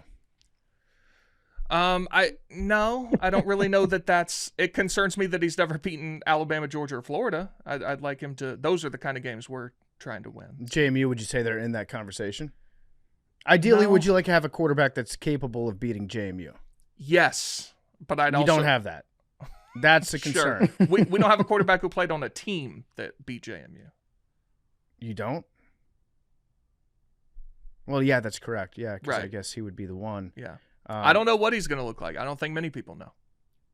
It's hard to go into Bridgeforth For sure. and come out with a win. For sure. Sneaky big stadium. Yeah. Or Who's like that? Which one? 2/3 of it. It's like 25,000. Is it really Who only they that play? many? App State. They played at James Madison in Bridgeforth, Oh. Bridgeforth Stadium. And then Gotcha. Aguilar transferred to UCLA in the winter, and then we basically traded him for Nico to UCLA. Gotcha. I do like the Nico edits of "I'm having big dreams of leaving Tennessee, I haven't seen Santa that. Monica, That's places good. calling me." They should do that with Jeff Fisher. When he took, he was on the Titans, obviously, as a head coach, and then he went to LA. That's the only guy I can think of besides Nico. But I do love those edits. I'm excited. Big T, have you planned out your Saturday? I mean, I don't know how much planning's required. Get here, turn on the TVs, and sit here till midnight. That's a pretty good day. Yeah. So you're gonna be in the cave? Yeah, I'm pretty much every Saturday I'm in the cave. T-Bob has voiced that he will be here. You don't like going to a bar? No, I can't focus in a bar. Yeah. I'll that's not my scene. Not even for games that don't involve Tennessee? No. You just focus in every game. Yeah. All right, I respect that. Also, I kind of have some work to do too, but I think I'm gonna be drinking beer this Saturday. good. Yeah. Nothing goes better with football than beer. That's a fact. It's going down this Saturday. That is a fact. My baby's birthday is today, and my birthday was 3 days ago. Happy birthday, Arian. That's 3 days ago. You missed it. Happy belated. Not accepted. Okay. I reject that. have an alarm set on your phone to next year, and you have a chance to redeem yourself. But until then, no. Fair? Fine. I did retweet No. a happy birthday post about you though. So you say hi to me on the internet, but not in real life? That's crazy work. We're on the internet right now. Checkmate. You won on a technicality. Mm-hmm. Your words. Anywho, my birthday was 3 days ago. My baby's birthday today. And we throwing a bluey party on Saturday. So all the adults dressing up in blue, and all the kids gonna have like bluey stuff on. It's gonna be cute, and I'm getting lit because it's gonna be some good games on. And we've been infusing vodka pineapple drinks. So in my fridge, there's been vodka sitting inside of pineapples for a good couple weeks. Yeah. And so it's gonna be pure vodka, but it tastes like pineapple juice. It's amazing. That sounds delicious. It's gonna I be love amazing. the infused vodkas. If you ever go to like a Russian bar, they have just vats and vats of vodka that have different fruits, pickled vegetables inside them, and you can pick like, oh, I want the garlic vodka in my Bloody Mary, or I want the hot pepper vodka. Oh man, you just said Bloody Mary, and you get that little taste in your throat. You Yeah, can taste it. Oh Gets man, here. that's not a It's good right sign here. actually. Oh, it's delicious though. Oh, it's amazing. 'Cause I just had some Bloody Marys in the last couple vacations, and it's just they hit in the morning, them spicy Jones, Mhm. bro. Oh my lord. I'm not Or doing your a lord. free ad, but the best Bloody Mary mix by far, Zing Zang. By far. That's an amazing name for any company. And it's cheap, it's everywhere, but you can't beat it. Like if I go to a bar and they say, "Oh, we've got a great Bloody Mary here. We make our mix in-house. It's delicious." I'm like, I would rather just have Zing Zang. You can't top Zing Zang. And some places they doctor up the Zing Zang, but they use that as the base and then add something. That's fine. But Zing Zang is without a doubt the absolute best Bloody Mary mix that's ever been made. Nothing will ever top it. I've never had it, but I'm Give it a shot. game. Thank me later. Zing zang. One time I tried to infuse a watermelon. I tried to do a spiked watermelon, and I was probably 19 at the time, 20 at the time. And so I bought a watermelon, and then I cut a hole in the watermelon, and then I put an upside down bottle of vodka in the hole, and then put that in my refrigerator for probably a couple days because I had read that it would just absorb the vodka. That's not at all what happened. It absorbed like maybe 6 shots worth. Oh, it just stayed it. And then there? most of the vodka just stayed in the bottle upright. Really? And I wouldn't have thought that. Then I learned, yeah, you cut up the watermelon and then you just soak it in vodka, and then you can eat the watermelon pieces, and you can drink the vodka that's left over. And that's a much better way to do it. That's what I'm excited about. So Yeah. y'all are gonna get some fun texts. Are you Saturday. going to watch football? I am gonna watch football. Okay. I got a bunch of people over. I have to entertain them somehow. So we're gonna have the 98-inch flowing. We're gonna have a bounce house. We're gonna have drinks. I'm catering this dude, one of my favorite dudes. He's Kobo, the barbecue spot in Houston. He's coming over. He's catering for all the party, man. It's gonna be an amazing time. Oh, thank you for mentioning Houston. Do you live in Harris County? No, that's Houston County. I live outside of that. Okay. There is I don't know if you're familiar with this guy. There's a judge in Harris County, Texas, who live streams every case he does, Yep. and they put him on Okay. YouTube, and he's a very polarizing judge. And that's my latest YouTube kick, because I just watch every single one of this guy's cases. What's his name? His last name's Fleischer, I think. And he's very eccentric, I think would be the word. Like, if someone comes in there and they've violated their bond like 6 times, I mean, he screams at them. But then if someone is like, trying to do right, I think he works with them very well. He's an interesting guy. That's not the guy that died, right? No, you're thinking of Judge Caprio, who tragically passed away Rest in recently. peace. Yeah, great man. Believe he was from Providence. He seemed like a great judge. I've only seen the clips of him. Did he just let everybody off? Seems a lot, yeah. Yeah, and we're like, great judge. Yeah. Yeah. He just But everyone you see, it was like, oh, he has a parking ticket or whatever. yeah. Did you have to like get in line to have him as your judge? I don't know. Like I was taking my father to his cancer treatments, and it's like a 70-year-old guy that was driving his 90-year-old dad, and the judge is like, "Yeah, that's consider it expunged. You're a good person. You're a good son. Thank you, judge." Yeah. I saw one with there was like a homeless guy that was like, "I can't really afford to get back. Can you help me out?" He's like, "Yeah, I'm gonna waive all these tickets off your record.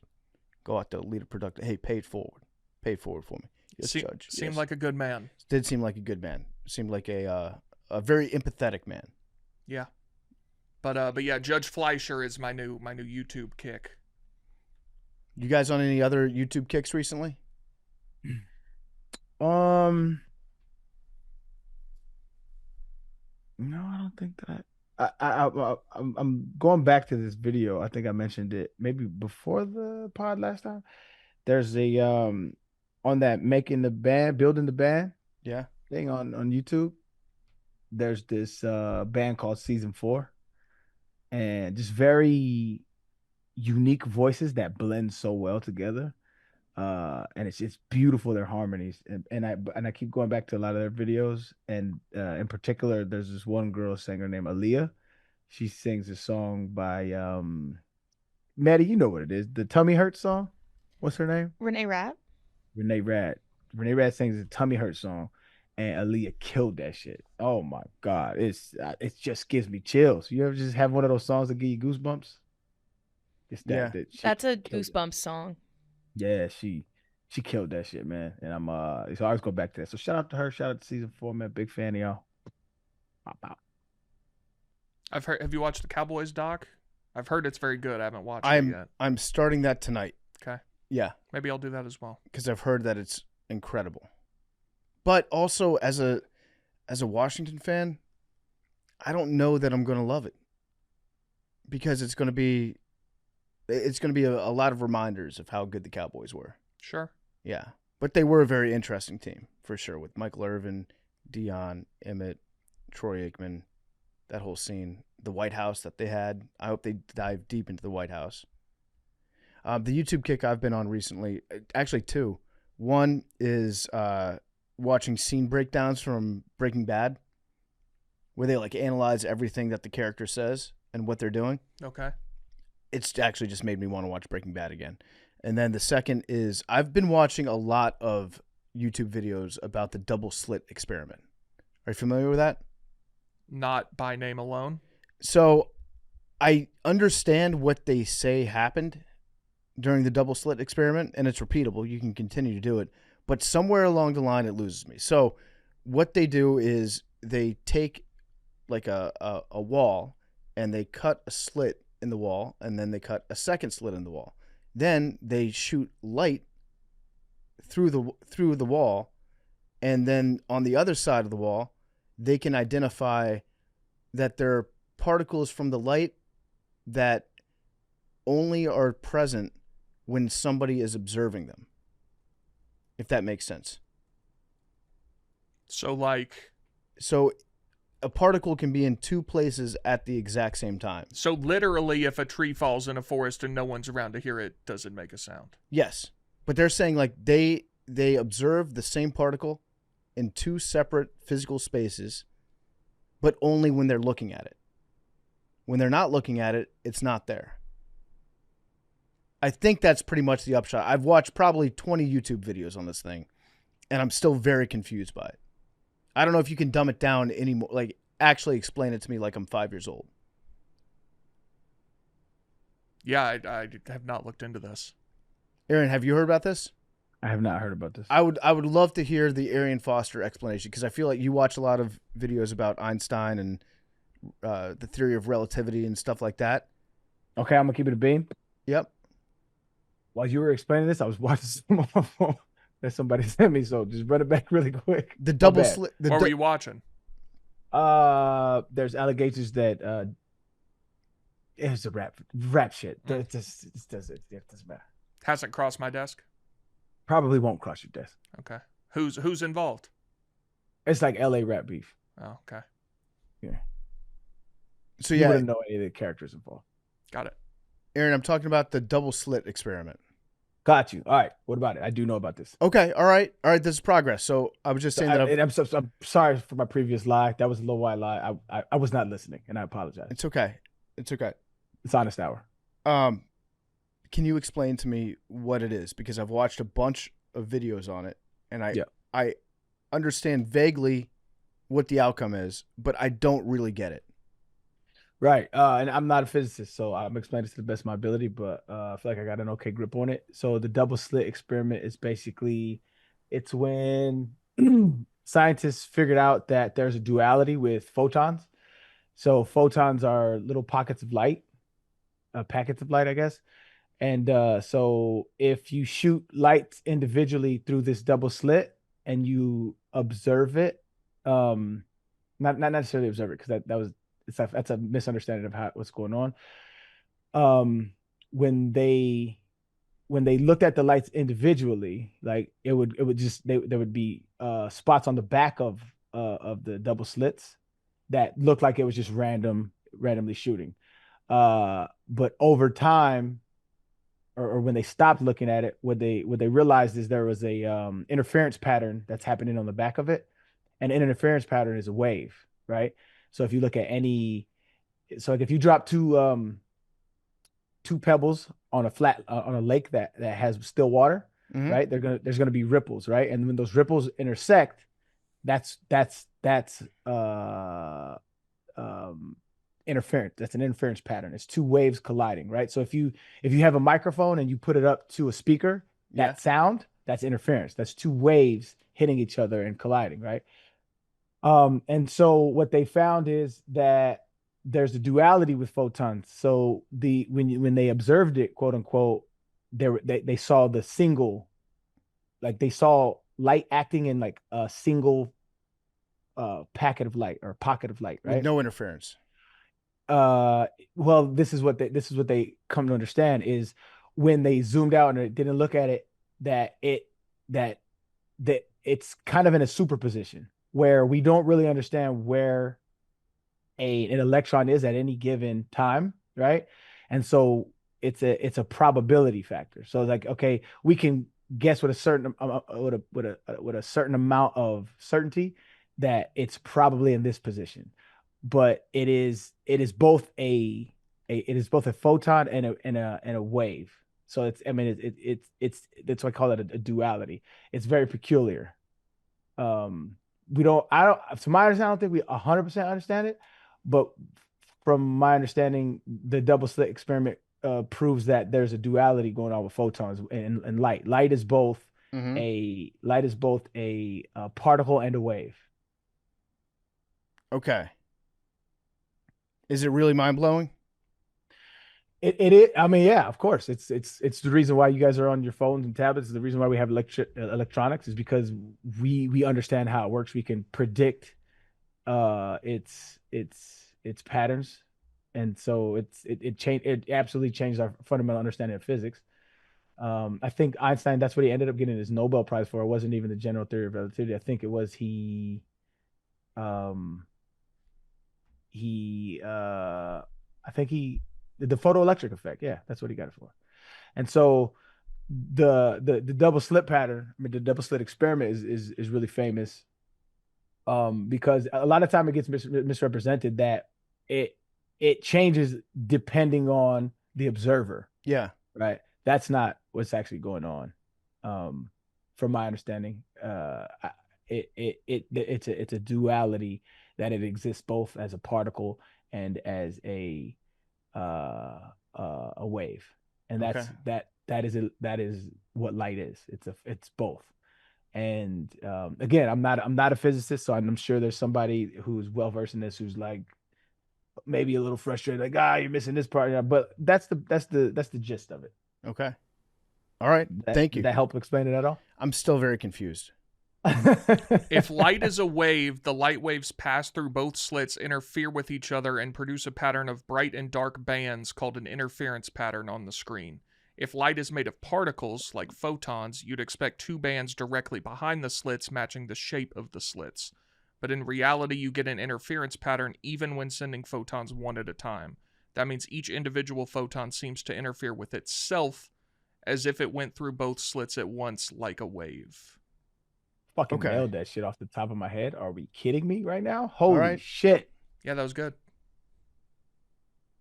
That makes a lot of sense. Yeah.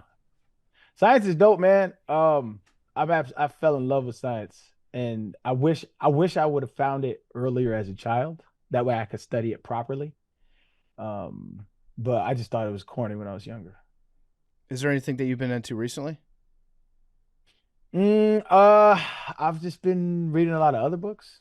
I always got a new read somehow, some way.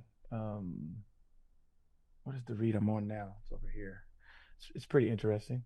I'm on the very first part of it, but finished my nihilism book. That nigga is hilarious.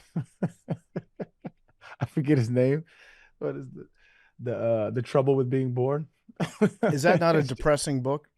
Yeah, but it I thought it was gonna be more like, because I'm like I said, I'm like looking for like positive nihilist content to consume. Is there a lot of that out there? There is, but there's sometimes it's just like, yo, like we're all gonna die. Like none of this shit matters. And that could be entertaining. Are there people that are like pissed off about being born? Yeah, that's what that the whole book is about. He's like, he I didn't ask for loathes this. being bored. He exactly like, I didn't want to be here. Like, what the fuck? It's hilarious. But it's him navigating that process. And I don't know, it's a pretty good read. That's got to be a terrible way to live your life. It's not though. Because you can have some of those opinions, like nothing matters, whatever, things of that ilk. But if you're like, I resent being born, like you just live your whole life angry about existence. Nah, because I kind of feel where he's coming from. I share the same resentment. So it's like this. It's like somebody signed you up for pain and suffering, and you had no choice in the matter. You know what I mean? But I understand where he's coming from. But that's to exclude any happiness that happens in your life. Yeah, but all that happiness is going to end. You're gonna die. Okay, then the pain and suffering ends too. Yeah, but along the way, I had no choice in this matter. I had no choice in this. So would you have rather never been born than like lived and become a professional football player and made a bunch of money and had like a pretty sick life? I don't know the alternative. All I know is I woke up in 1986. Like, what the fuck is this? I woke up in poverty, had to grind my way out of it. Like, I don't know the alternative. And that's what like I'm not a nihilist in the sense of like I want to kill myself. I'm just a nihilist in the sense of like, what the fuck, like, why the fuck are we here? Like, I have constant thoughts of death all the time. Happens all the time. But like I'm just like, it is what it is. There's nothing I can do to change it because I'm not killing myself. Fuck that shit. All I know is life. And so I find things I love to do. Sometimes that don't work though. But if given the choice, would you choose never being born or having the life you've had? I don't know what it's not like to be alive. I don't have any reference point. Consciously, you don't have any understanding of that, but you understand like before 1986, there was this whole history that you weren't there for. But I don't have a reference point. I don't know what that feels like. It doesn't feel like anything. It's nothing. That's what I'm saying. I don't know what nothing feels like, so I have no reference point. I can't know what nothing. It doesn't feel like anything. It's nothing. I don't know that though. How am I supposed to know that? I can do is draw. Because you didn't feel anything before you existed. I don't know that either. How do you not know that? Okay, there are people who have traumatic brain injuries that don't have any recall about anything that happened previously, right? They have no feeling and they can't feel anything before that. So I don't know that. So I'm not an atheist that asserts that there is nothing afterwards or before, right? I don't know, right? I'm an agnostic atheist, right? But I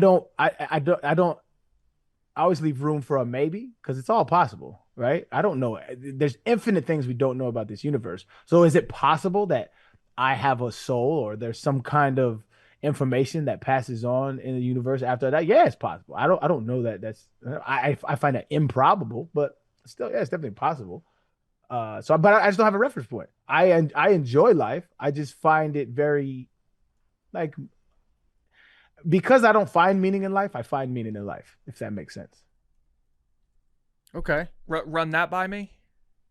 Because like, okay, us having this conversation, us having this podcast, it doesn't mean anything. It's not gonna do anything. It's not gonna. There's no value in it. It doesn't do anything. We're all gonna die. All three of us are gonna die. We're all gonna perish, and nobody's gonna give a fuck about this conversation at one point in time. But because of that finiteness, I find meaning in that. Like enjoy the moment. Yeah, I enjoy. Yeah, I do my best to try to enjoy the moment because this is never gonna happen again. Us three talking in this space and capacity. It's never going to happen like this again. Nowhere in the history of Earth has this happened before. So I can appreciate that uniqueness of a moment. But it doesn't mean I find inherent value in it. It just I appreciate the uniqueness of it, and that's what life is. But that's why I'm still on my existential journey. Looking for. That's why I like reading older books because I feel like people have thought about the things that I've thought about before, and you kind of find like some refuge in their work. Okay. It's like reaching back at the past and finding like some therapy. It's pretty dope. I mean, saying that podcasts aren't going to change the world is a little short-sighted when Brace just went on Ashley St. Clair's show. Saw that. Who's Ashley St. Clair? She's Elon's baby mama. The latest one. Brace we know was of. Yo, lazy me. This is unbeknownst to me. I don't think Lazy the me. show is out yet. But yeah, Brace linked up. They collabed. Brace is on an all-time Twitter run, dog. He's on a tear right now. And yeah, he went on her show. I'm just waiting for it to come out. I keep refreshing the feeds. Is it supposed to come out today? I don't know. I asked him when the episode was dropping, and he just wrote back to me with the setup that she had.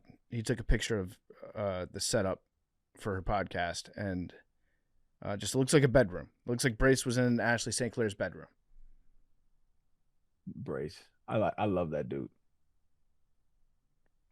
I know, I do too. I'm looking forward to it. Today we're going to be talking about the Philadelphia experiment. Excited about that. Before we get to it, Sport Clips. This summer the sun's out, and so are the fresh cuts at Sport Clips Haircuts.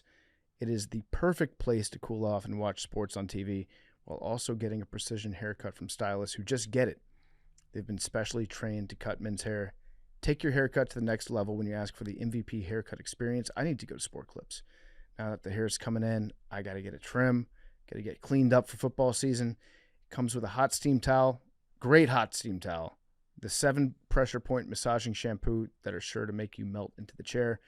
And this summer only, you can swap out the classic hot steam towel for a refreshing chilled towel. It's an icy alternative to the perfect way to defeat the heat. You can try the icy towel. I think I'm going to be a hot steam towel guy. I think that's just what I am when I'm at Sport Clips. You haven't been? No, I am. But they're offering the icy, refreshing chilled towel now. Oh, so you're just sticking with... I think I got to stick. Yeah, I would never change. I got to stick with the steam towel. Sport Clips, it is a game changer. That's like, do you ever take cold showers? I tried to do that when everybody was like, taking a cold shower is the way to activate your body in the morning. I tried it for about 5 seconds. I was like, this sucks. See, I don't pay too damn much money to get hot water. But like, even if I go play golf for 5 hours and I'm so hot and sweaty and terrible, I still want to take a warm shower. Like, I don't. Yeah. Like, I think some people get home and they're like, I need a cold shower because I'm so hot. Yeah. After I do exclusively hot showers, hot towel. If I do like a 45-minute Peloton ride, sometimes I'll get in the shower while it's still cold before it heats up. Okay. And I'll just absorb the cold water that gradually turns into hot water. Okay. If that makes sense. Arian, did you do cold tubs after practice? Yeah, it's mandatory, man. Did you like it? I don't know that I would say I liked it, but it just became a part of life. It just became like it's just what it is. You gotta get your ass in there, and it got to the point where it's like I don't know about now because it's you gotta. That's like it's not like riding a bike. It would probably sting a little bit, but you know how like it hurts and people have trouble staying in. Yeah, like you'll see dudes they'll just hop in and it's nothing. You don't feel like that. Matter of fact, you want it colder, like because it's like you develop a tolerance to it. I like the hot tub, cold tub switch. That feels good. That does feel good. I do. I used to enjoy that. I used to do that before games too. The little contrast, yeah. You would hop in before a game? Mm-hmm. Contrast. Loosen up the muscles. Get the blood flowing. I like that. Yeah. You guys want to talk about the Philadelphia experiment? There's nothing more I want to do on this earth right now than talk about the Philadelphia experiment, Eric. But enough about Joel Embiid.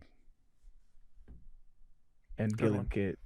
In text, you said Ben Simmons. I did say Ben Simmons, and I switched it up. The Philadelphia experiment. This goes back to, you remember Project Stargate? We talked about that, about how the U.S. military was like investigating if we could figure out ways to teleport places. Yep. Yeah, let's go with that. When we thought that there was a portal in Iraq that that Saddam Hussein was using to transport himself. We talked about this? We talked about that on the show, yeah. Project Stargate, it had like the psychics that were bending spoons for the U.S. military. When was this? Big This T, I was think my memory is better than yours. And I got CT. 2023. I mean, if this was in 2023, how many episodes have we done of this show since 2023? I'm just saying I think my memory is better than yours. Maybe we should test that. I don't know. I'm okay with that. Let's do a memory game. All right. Set that up. We'll do that next week. We'll do it next week. In town next week, guys. Love that. 2 weeks, 2 by the way. weeks. 2 weeks. Don't 2 get on a weeks. plane next Yeah, week. so we'll My do it fault. we'll do it in 2 weeks. 2 weeks. 2 weeks. Yeah. Memory game. Also, Arian, if you actually watch football and you're dialed in, we'll have you as a guest on the FS1 show The fuck does that to if talk you about actually- running what backs. does Well, that- what does that mean? you gotta watch the game. Sometimes you take weeks off. Sorry, Eric. I'm not judging. Yeah, you felt a little judgy, man. I'm not judging you at all. I'm just saying, like, it'd be cool to have you on the show breaking down what you see in running backs, but it would have to be of games that you watched Because running backs is the only thing I know about football. or whatever it is that you want to break down. That's all I know. I'm just a running back. That's all I did. They told me grab ball, go fast. Congrats Get ball, to go fast. Big T and PFT for being on TV. That's very exciting. Thank you.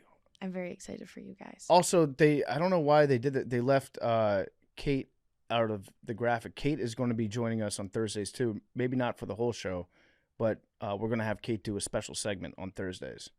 I'm glad I made the graphic. I didn't make the press release. So, You weren't in the press release? no. But the graphic's fine. Yeah, the graphic was good. I can't wait to like watch you guys on TV. That's so crazy. You could literally just look at them now. I know, but it's even crazier because I see them in person every day, and now I'm going to be able to like watch you on an actual TV show. I'm excited for it. I'm not super pumped about waking up at like 5:30 every morning. Or not Are even you every not a morning. morning guy? You don't strike me as a morning person. I'm not. I've never been a morning guy. I don't never. understand this. For a brief period of time in my mid-20s, I was kind of a morning guy because I would get up, go to the gym. I would wake up at like 5:30, go to the gym, work out, then go into work. I did that for like 2 years, and I hated every second of it. I love waking up. Waking up is so fun. I enjoy it. I'm a morning guy. Now, hang on. We've had several instances where we were ready to do this show at like 9 or 9:30 if we've had to record early and you were still asleep. What does that mean? Well, you said you love getting up early. Yeah, it doesn't mean I always do it. Yeah, Well, if you love it, that would imply you do it. I try my best, but What sometimes time you do have you a usually long, get up? Sometimes you have a long night, Big T. I This understand. happens. I understand. I'm just trying to get on my ducks in a row here. What time do you usually get up? Now that I usually wake up by myself, no alarm, 6:30 every morning. Like I don't Okay. need an alarm. But the problem is I'll look at it and be like, fuck it, we going back to sleep. Boom. But that's also the problem of like being retired. I would say problem. That is also I run into issues being retired is I'm not obligated to anything. Like I don't have to do anything. So like a lot of the times I look and I was like, fuck it, we going back to bed, dog. Which is totally understandable. It just Yeah. sounds to me like you don't love getting up early. I know. From what you're describing. Okay, let me distinguish. I'm a morning person. Like waking up doesn't bother. Like if you were to wake me up out of my sleep, right? I've had several girls in the past where, matter of fact, I haven't met a morning person woman. All of y'all, to my experience, are just very cranky in the morning and it's odd to me. Like if you wake them up, they get upset at you. Like it's like, why are you waking? I'm like, yo, just my bad, right? That's just my experience, right? Majority. I don't want to typecast. But like so if you was to wake me up in the morning, like flirt with me or something like that, I'm gonna flirt back. You know what I mean? My kids bust in my room, jumping on me. I throw them, you know what I'm saying? I suplex them and like that's what I mean. Like I don't mind getting up in the morning. Like, but do I wake up and have a cup of coffee and open my door and stare at the neighborhood? Like, nah, like nah. Like, but I don't mind getting up. I enjoy getting up. It's nothing. But also sometimes long nights keep that from happening. I think you enjoy waking up when it's your idea and you want to wake up. No, you're wrong. Okay. Cause like when I got my kids on school nights, I got to get up 6, whatever the case may be. I don't mind it. And then my daughter, she's such a diva. I'm such a sucker though. Like if I wake her up too fast, she gets cranky as shit. Right, 7. I put on this like soothing YouTube wake up morning music, and I dim the lights, and then I start to rub her arms and stretch her arms out and rub her head and start to lightly shake her. And when she gets up like that, she's a joy. But it's a little effort on my part, but I don't mind it. So, that means I have to get up. I have to get up 20 minutes earlier than I would just to make sure she's up and ready to go. But I don't mind it because it doesn't bother me. Do you do that to yourself? Do you like rub your own arms, stretch, Nah, I sing just to scroll yourself? Twitter. I scroll Twitter. I actually do think the best way to wake up is when you have a dog that like Oh my gosh. comes on the bed, nuzzles you a little bit, is excited to see you, and then just curls up next to you. Disgusting. It's a So great way to gross. wake up. You wake up with a So smile on your face. fucking gross, man. Especially like if they give you kisses. Great way to wake up. They can't kiss, they just lick your face. This Yeah, is they lick your face. bestiality. It's adorable. All right, Philadelphia experiment. What do you guys know about this going into today's episode? Not Well, a before fucking yesterday, I'd never heard of it. Really? Yeah. And then you said, what do we want to do? And I looked up some stuff and I found this. And I was like, that's interesting. I've never heard of that. It does seem interesting. It was taking place in World War II. So 1943, the Germans had a bunch of submarines out, a bunch of U-boats out, and they were just sinking ships that were going over to Europe from the United States, because they thought that some of them, through FDR's policy of like, hey, we're going to arm the war that's going on in Europe. We're not necessarily going to fight in it until we get bombed by Japan. But I guess in the late 30s, early 40s, before we were in the war, that was like our way of contributing to the fight, was giving them weapons, giving them money, giving them supplies. And so then the Germans said, all right, every ship coming from America is now fair game because it might have some of that stuff on it. So they were just shooting torpedoes at us. There were a bunch of like minefields. Probably pretty scary time to sail across the ocean. Like imagine if they were doing that today, but with planes, just like any plane that's in the air, we're liable to shoot it down. And so then the U.S. military was trying to figure out ways to avoid that, especially in the ships that were carrying some of the arms that we were sending over.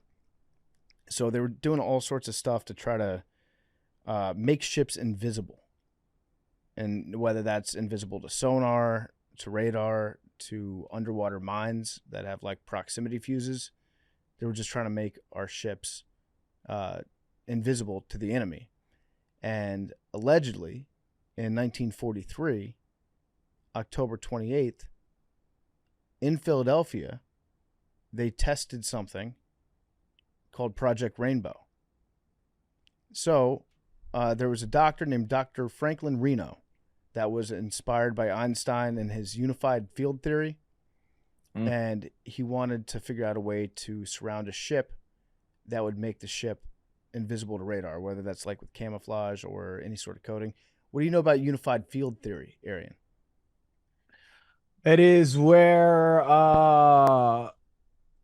so gravity works at a very large scale, and the equations of gravity in Einstein's general theory of relativity, we can predict with very good accuracy. Like, so for instance, Einstein's equations, his gravitational equations, we use those to launch rockets, right? Those are still relevant. We understand how the universe works at the mass, but those equations break down when you do it in the micro, like, so, like quantum mechanics, like things don't act in accordance with the mass of reality that we experience, but we Mhm. have equations that that can predict things at the quantum level, and those two things don't mix well. And so a grand unified theory is something that we're looking for to harmonize those two things in a way that it makes sense on both levels. And so it's an ongoing quest. Okay, so we're trying to like backwards engineer the Re- anomalies and be like, reality, yeah, just reality is what it is. Like, we're trying to backwards engineer reality. this explains all the contradictions that we observe. Mhm. Okay, so using that, they were trying to make a ship disappear. So they picked out a destroyer. It had 216 officers and men on board. It was a brand new ship. It was called the USS Eldridge, and they put some equipment on the USS Eldridge, and they tried to make it invisible to the enemies. They had a bunch of generators that they put.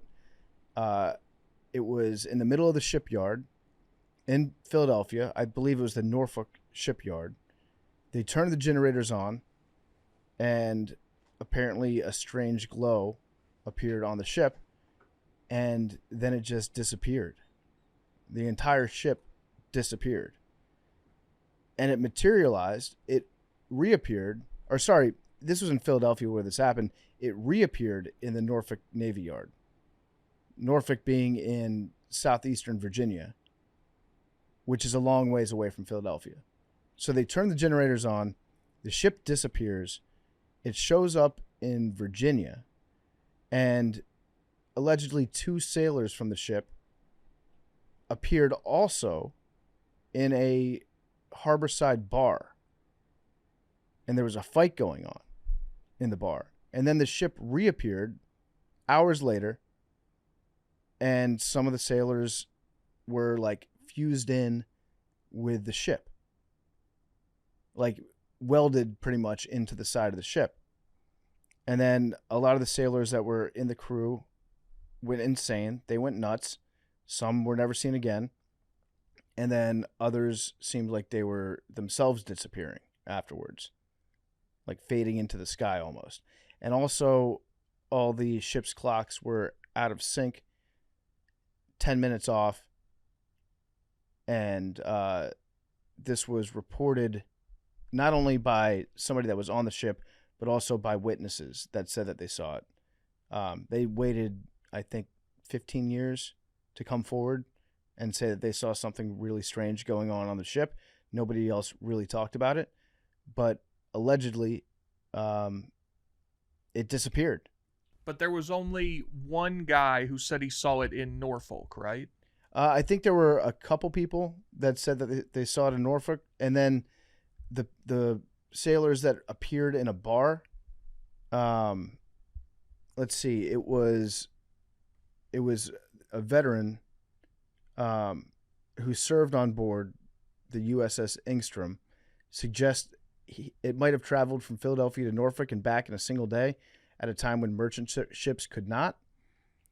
They might have used the Chesapeake Bay. They might have used the Chesapeake and Delaware Canal. And use of that channel was kind of off record. They wouldn't have anybody else going through that at the time. The German subs were along the East Coast, and so military ships were using that channel to get back and forth. That's one explanation. That same veteran says that he is the man that witnesses saw disappear at a bar. He says that when a fight broke out, friendly barmaids whisked him out of the bar before police arrived because he was underage for drinking. They then covered for him by claiming that he had disappeared. So maybe one guy was in a bar. Right. That was supposed to be on the ship. So the only guy I've seen that was in Norfolk that said he saw the ship was a guy named Carl Allen, who was regarded as a, quote, fanaticist with a high IQ but poor mental stability. and possibly schizophrenic or suffering from delusional disorder. And he claims to have seen it in Norfolk, and he sent this to a UFO sci-fi author named Morris Jessup, who had written a book called The Case for the UFO. And so he tells him, I saw this ship appear and disappear, and that guy runs with it and wrote a book about this whole deal.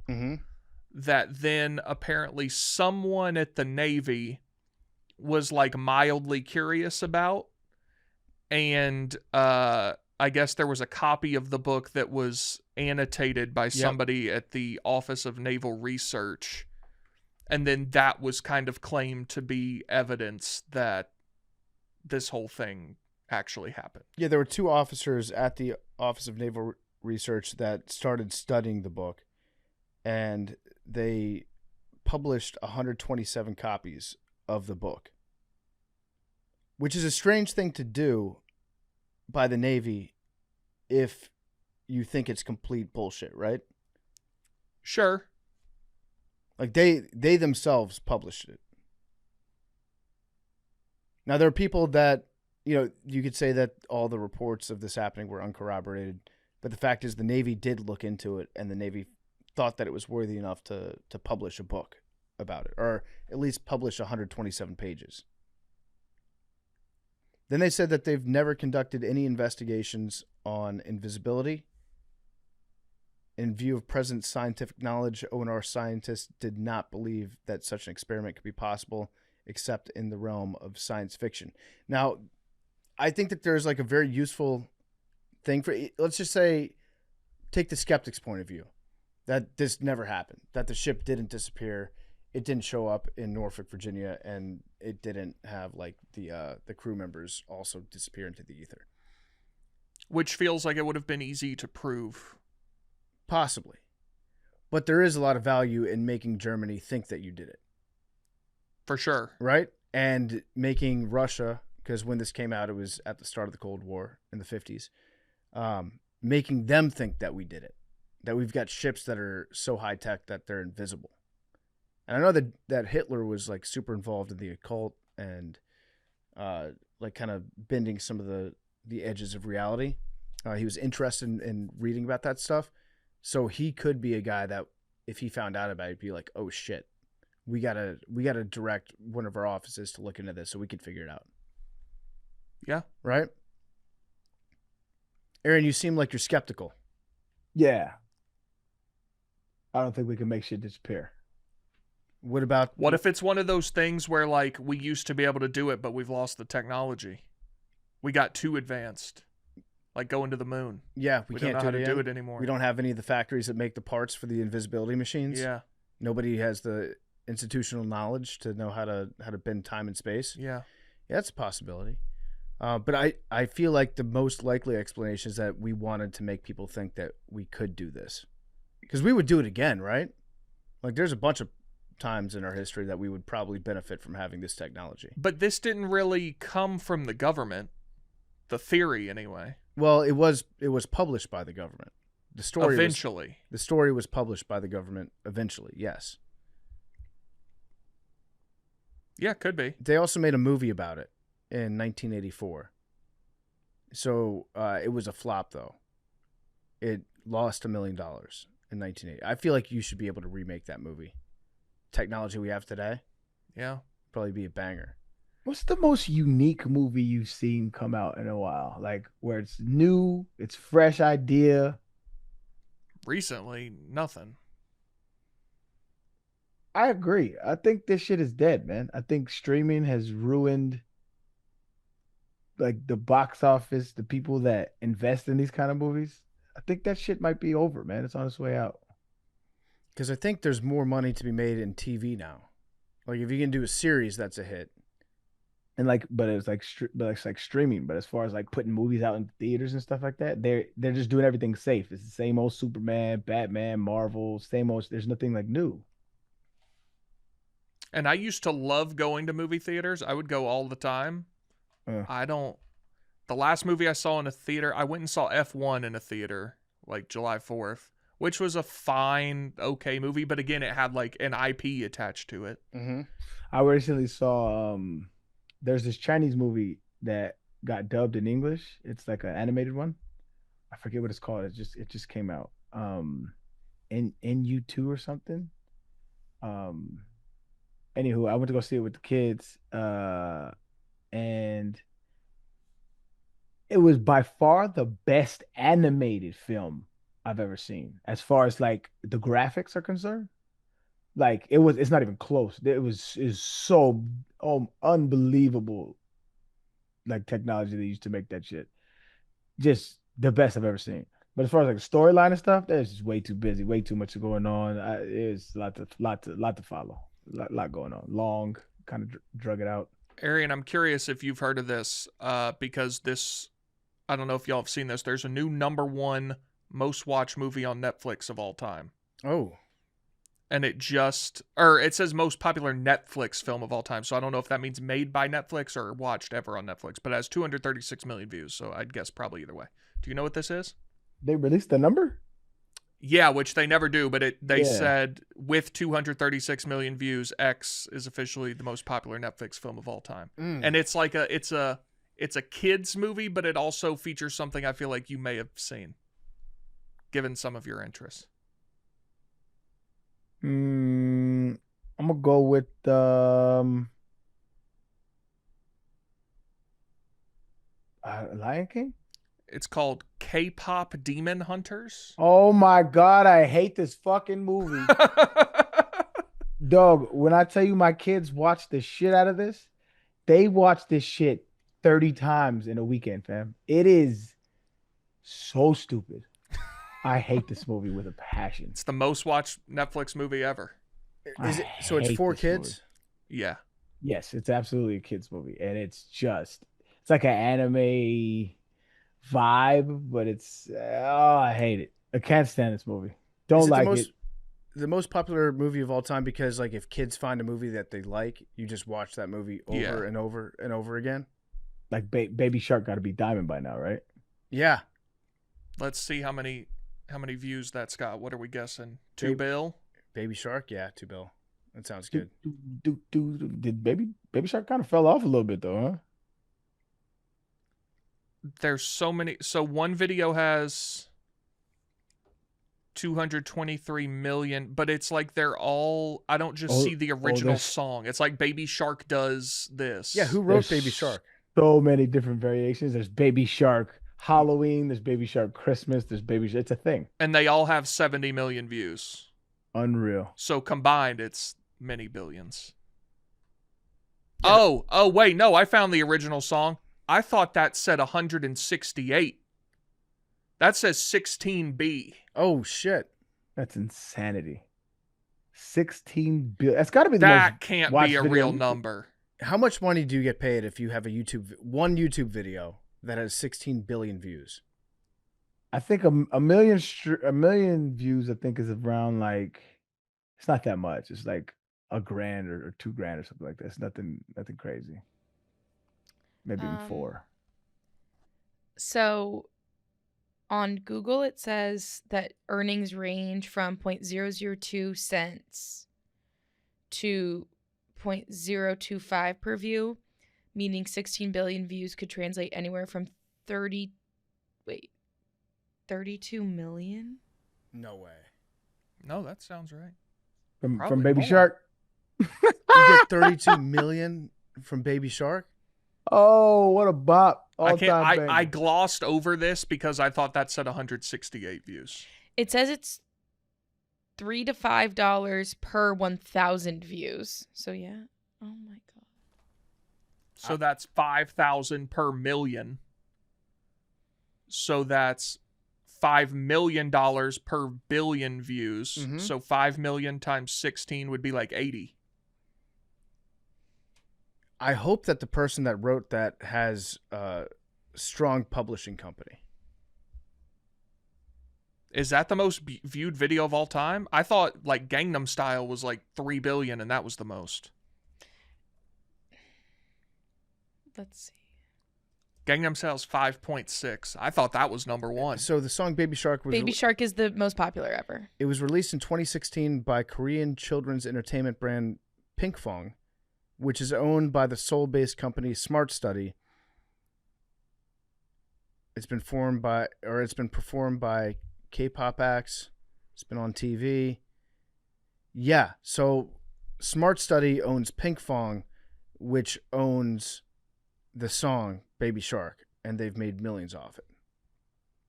But I feel like Baby Shark has been around for a long time. Like even before this song went mega viral on YouTube. Oh, I would have guessed it was more recent than that. Because I think Baby Shark it's been a song like before it went viral. It's not like Wheels on the I don't Bus, ever man. remember hearing about it. Where did you hear Baby Shark before it popped up on YouTube? I heard it growing up. I think I heard kids back in like the mid 2000s doing the hand motions, which is like the Baby Shark with one hand. Shark, And with the dentures, the gums. This says the basic concept of a Baby Shark song existed for many years as a campfire chant. Yeah, with different I did it. versions I did it circulating. at camp. So they took a song that like Existed. that already existed and then put a catchy beat behind it. We got to do that, guys. It is crazy though. I'm looking at the top 10 most viewed YouTube videos of all time. Most of them are just children's songs. Yeah. It's like Baby Shark. Funnily enough, number 2 is Despacito. But Really? then, but it goes from 15 billion and then 2 is 8 billion. See, there should be a separate category because a lot of the times that shit's just on in the background and like it's like a babysitter shit. Yeah, like- you know what I mean? It's like you're not really banging it. No, like Coco Melon has a couple on here. Coco Melon Wheels on the Bus is number 3. Coco Melon Bath Song is number 4. Johnny Johnny Yes Papa, What? which is I think a children's song as well. Sounds problematic. Phonic Song with 2 words is on here. Gangnam Style is number 9. Your kids watch Miss Rachel, Arian? Oh yeah, I mean, she's going to be a billionaire. love her. Love Miss Rachel. Shout out to Miss Rachel. Awesome woman. She was just named like number 3 most influential creator from Rolling Stone. I saw that, yeah. Who was above her? Drewski, Really? Speed. I Show Speed was number 1. Yeah, that's a world I just don't understand. Yeah, I don't know who that is, but Like, I know Talking who about- he is. I just... Talking about streaming. Yeah. is that who he does? Is that what he does? Yeah. Yeah, I mean, he just does everything now. It's just speed. I can't relate to it. That's when I'm like, I don't know what these kids doing. Like, why the fuck is that entertaining? Gaming, I understand that, but you just walk around watching niggas like race people and like fuck with people. Oh, we brought a horse in the house today. Like, I don't. It's not my thing. Yeah, one. Tony I Soprano know did this. that first. Drewski's number 2. Yeah. Drewski streams. No, but this is just most influential creators, period. Very consistent, funny videos. Mm-hmm. There's a Twitter trend going around of him right now where it's like Drewski's, like there hasn't been a bad Drewski video, and people are just quoting their favorite Drewski videos. I mean, he has some bangers, man. All timer. I think Hassan was on that list. I think he was top 10. And Dave Yep. was on the list too. Yep. Hassan's number 8. Really? Dave was, I believe, 23. Yeah.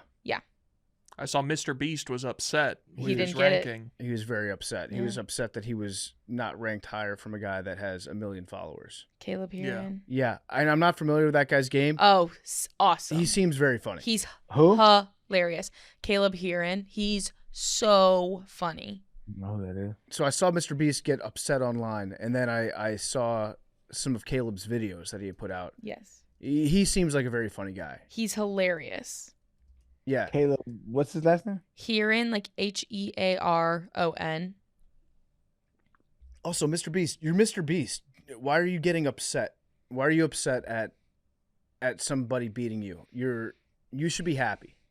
But I guess that's how I felt See, when the tennis podcast beat us. I used to like yo, have these like. He's also number 7. I'm, He just I'm beat him by kinda- one I'm thing. wary about people that do philanthropy in general. I feel like it's a fine line, right? I don't believe true altruism exists, but I still think you can do good and be a good person. But people that are always doing it and filming it, I don't think I'm skeptical about that. And this solidifies my point. Like, here's a list of most influential. The shit that you do is all to help other people, but then you get mad because you're not the most influential. Like, what is it about? Is it about helping people or is it about getting your name out there, I G? think he has become such a slave to the algorithm and like Mhm. I think he's a good person and like the things he does are good. I don't think so. But I don't think so. he's just so like he has wired his brain to work like the YouTube algorithm and he's done so to massive success. But that has come at the cost of like he feels very cold and like But that's what I'm saying. robotic. I don't think it was ever in good taste. I No, think it was I always think it is. I think it's just his brain has been wired to work like an algorithm. Now, do you and think that's all he knows. Do you think that there was some data point that showed philanthropy videos, altruism, they do really well, and that's why he decided to do more of those? Potentially. I That's what I'm saying. guarantee you he didn't see data saying like this will make your channel take a hit Sure. and do it. Yeah. See, that's what I'm not mad at people doing philanthropy and benefit from it. Like I can't really do shit like that. But I feel a certain way. Like if you always feel like when you go up to a homeless person and film that shit and give them money, I think that's a piece of shit move. I do. I think it's horrible. Mhm. I think it's denigrating, and sure they may benefit from it, and sure they may not care, but at the end of the day, it's just so look at me, look at me, look what I'm just fucking do it, just do it, just do the shit. I don't like it. I don't like it at all. Because I used to have a foundation and we used to do things, and I remember and even like so when we do shit for like the NFL, like the I forget they have a whole philanthropy thing where you go into hospitals and shit like that. It's just I've always felt slimy. I'm like, bro, we got the mascot in a building with a kid that got cancer and there's cheerleaders in there, and I'm like, this is gross, dog. This is disgusting. I don't like this. I never liked it. I don't like it. And What if it made them happy? bro, most of the kids, and that could be the case. I'm sure there are kids that enjoy that, but from my from my experience, what I saw was like it was just like overwhelmed. They were like kind of overwhelmed, and like they were just like, Yeah. yeah, this is cool. I just didn't feel like a genuine like fuck yeah, Toro's in here, dog. Mhm. The backup center too. Let's fucking go. Like it's never. I never. But I mean, got if that you feel were from- going, you were there. I never went as like a superstar because of that though. Because because the most of the people that did it were like the lower tier cats who you had to do community service. And when I was doing it, I just felt it was like, yo, it's so obligatory on everybody's part. And it was more for like public outreach of like the organization to show people that do. And granted, you can do good things, but I think two things can be true at once. You can do good things and do good and still have the intent be nefarious. I think those two things could be true at once. And that's why like you'll never really hear about any of the philanthropy that I do. I did early on, but like now you'll never really hear about it because I just don't feel like it's a very genuine thing. Like I've done massive amounts of things, but it's not. It was for them. It was for the people. Like I do it for the people. Like I used to do it, but I started to feel slimy. It just felt slimy. I don't know. That could be a bad take on my part, but I'm not a fan of the optic philanthropic endeavors. Not a big fan of that. I know what you're saying. Yeah. Yeah, I mean, you say that there's no such thing as altruism. No, yeah, that actually true altruism. What is true altruism? It would be I'm giving you something out of the good of my heart, and I expect nothing from that. From that very notion, you feel good about giving somebody something, and that by proxy, you're getting something from it. So I don't think it's possible to have true altruism where you want and you get nothing from it. Wait. So you're saying if you By the way, this isn't an Arian thing. This is a long debated philosophical okay, thing. but you're This is- saying if you give someone just say a bunch of money, whatever, you're way Right. richer than them, you give them a bunch of money, Mhm. and you say I don't want this is just I want to help you, whatever, and that makes you feel like good that you did something good. Mhm. That's no longer altruistic because you Yes. received You received the good a feeling from it. dopamine hit from it. may not be dopamine. It could be Well, just whatever. serotonin, right? Yes, because dopamine is kind of associated with like the bad happy, like the likes on Sure. a post or something. But yes, that is the thought that I probably lean more towards is you still get something from it. So true altruism, I don't think can exist because you still gain from that. You still gain an experience that you enjoy out of that, and that's why you're doing it. Or that's a reason why you're doing it. Sorry, But that's a reason why you're doing it. But that doesn't necessarily have to be true. You can explain to me where you can give something to someone and you receive nothing from it. You get nothing. I mean, I think you're saying, I mean, there is a world in which you could be doing great things for people, but I guess in order to satisfy your definition, you'd have to be like an emotionless, cold person. That's why I don't think true altruism exists. I believe it is an exchange. It is a barter. I'll give you this, and then from this, I gain the satisfaction of either somebody being happy or me feeling like I contributed to the world. I'm not saying it's a negative I don't look at it as a negative. I'm just saying there is something received from the exchange. I would argue your brain is wired to feel that if you do something like that. I agree, which is why I don't think true to altruism perpetuate exists. such things. I would agree because we are communal animals. We work better in groups. This is how we evolved. A true altruist would give somebody something and then feel terrible about it. Just feel nothing. Yeah, because let's say if you're addicted to feeling bad about something, that could be a reason too. But I've never even heard that argument before. I think true altruism is where you gain nothing from it. Like I don't receive any positive benefit from it. Mm-hmm. What if you have, like, let's say, I would argue, sorry to cut you off, I would argue that a feeling is not an intrinsic like thing that you're gaining. Oh, let's hear the argument. I mean, that's long and the short of it. Like if you do something good and you feel good about it, that's great. That's not you receiving something in return. It's just a byproduct of you doing something and you feel good about it because it was a good thing and you helped someone else.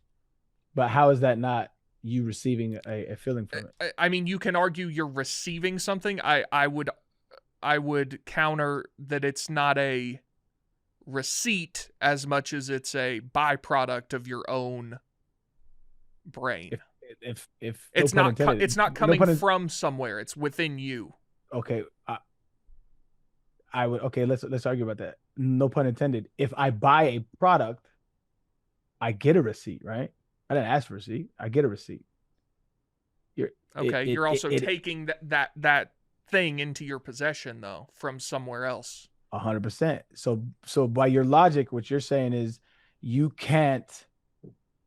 disassociating yourself from your environment. And I argue that you can't do that. Kind of.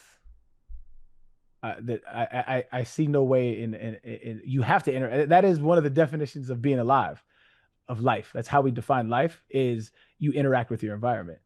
How can you not interact with your environment? Even biologically speaking, you have to. Yeah, I would just say that it's not receiving something to get a feeling. But you do get a feeling when you receive it. You get it. I don't know if it's being received. To receive something implies it's coming from someone or something else. It is. That okay. This is breaking down logically. I give Big T $1, right? He's homeless. Big T's homeless. I give you $1 sandwich or whatever, right? I give you the thing. That thing makes you happy. When you get happy, I get happy. Those are directly correlated. How do you disassociate yourself from those things? I don't think they have to be uncorrelated. I just think it's not. It's not the same. It's not the same as me giving you $100 and saying, "Hey, I expect this back at some point." No, I think there are degrees to it, right? Which is why I think you're hung up on the fact that it is not a negative. It is not. I understand. I understand. Right. Okay, so it's not necessarily a negative. So, but you are receiving something from it. You're receiving the expression, right? That they give, makes you feel a certain way, right? Because if he was, because I'm sure you've experienced this. Have you ever given somebody a dollar or a sandwich or something like that, and they didn't want it, or they cussed you out or something like that, and you're like, what the fuck? That didn't give you a happy feeling, right? It's because Sure. that exchange of emotions matters. You receive a positive emotion, that gives you a positive reaction. You receive a negative emotion, that gives you a negative reaction, which is why we're addicted to Right, but doing you're good. saying it's predicated upon someone else. Yeah, that's what a barter is. I give you this, you give me this. But then what would you say about if you come across a street corner where it's clear there's somebody living there that's homeless, but they're not there at the moment? You're Mhm. like, I'm gonna slip $20 like under this guy's stuff or whatever, so when he comes back, it's there. Right. That So and you did not interact with anyone else, okay, good but you're analogy. like, I would I feel good that I did that. right. You feel good because you're anticipating his reaction to it. If you I did this, guess, but okay, okay, how about this? How about this? How about this? How about this? You slip that same 20 in his tent, right? You're walking away and you see somebody that you know doesn't live in there. Go in, take the $20, leave. Do you still feel good? well, you can. That's a separate event. I would be Why? like, oh, I'm pissed that that happened. That guy's an That asshole. that's what I'm saying. Because you're anticipating the response from the guy that needs it, But I would right? still be like, I mean, I did what I could do. I thought I did something good, but then someone So else ruined it. But so that's a you separate event. but that's what I'm saying. Your emotions are tied to the probability of him receiving it and doing something that is needed. That's where your emotions are tied. You said it yourself. I'd be pissed that he took it because it wasn't for him. It was for the guy that needed it. I see what you're saying. I just don't know that I agree with it. But I understand what you're saying. Got you. What if like you're 16 years old, you've got a wealthy family, your parents give you a car on your 16th birthday, and then there's another kid in your class that lives like has to walk 2 miles to school every day, and you give that kid your car when you're 16 and you don't tell anybody about it, but the reason why you gave them the car was because you think so lowly of yourself that you're like, I'm stupid, I'm an idiot, I don't deserve this car, and then you just gave it to that person. Is Do that you altruism if you feel bad about it? does it feel good to you knowing that you gave somebody that needed a car? No, it doesn't feel good to you, but you would feel Why doesn't it feel good to you? it would. I'm saying in this hypothetical scenario, if you felt you would feel bad having the car because you think so lowly, like somebody with like the worst self-esteem that you've ever met. So somebody feels better that somebody more need has the car. But you just don't feel bad. You don't feel good about it, but you just You feel feel good about giving it away, or you else no why no would you give it away? you feel neutral after you give it away Well, then why would you give it away if you feel neutral? because it's just taking away the bad feeling that you had. It doesn't make you feel good. It just makes you feel less bad. All right, so let me just make sure I get this Yep. straight. There's a kid with low self-esteem that I'm just has trying. a car. I'm just trying to figure out if you have to like feel good for it to be considered not true altruism, or if you can feel less bad.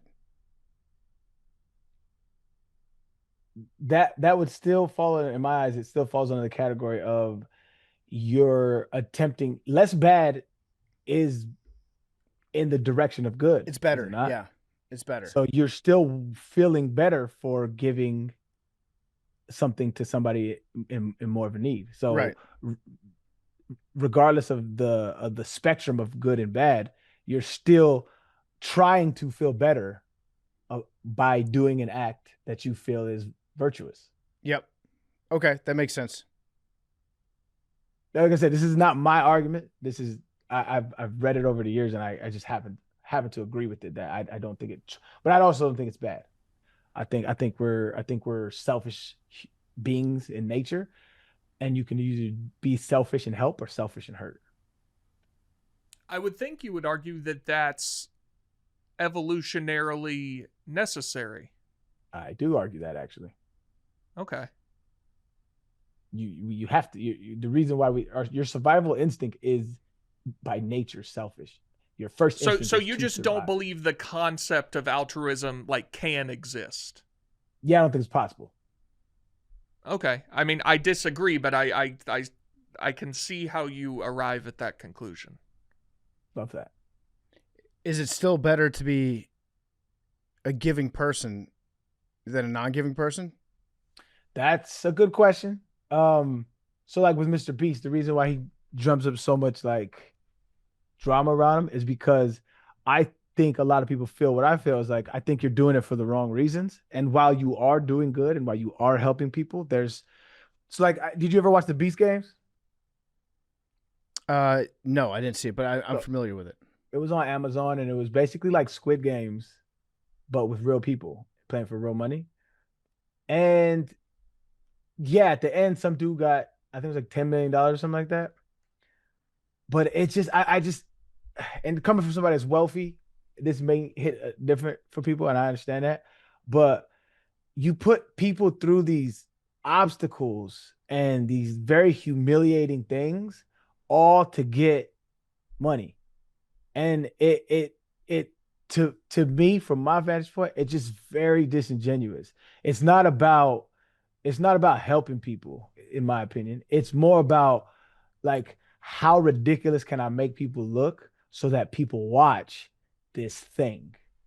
And so it's not virtuous to me. It's more exploitive, and it got really gross to me. But like again, it's my opinion, but it just didn't feel very genuine. And so like I think yeah, you can do genuine shit, but I think his thing is yo, I want to chase the dopamine that comes with the prowess of being the super ultra philanthropic, YouTube innovator. Like that's what it feels like to me.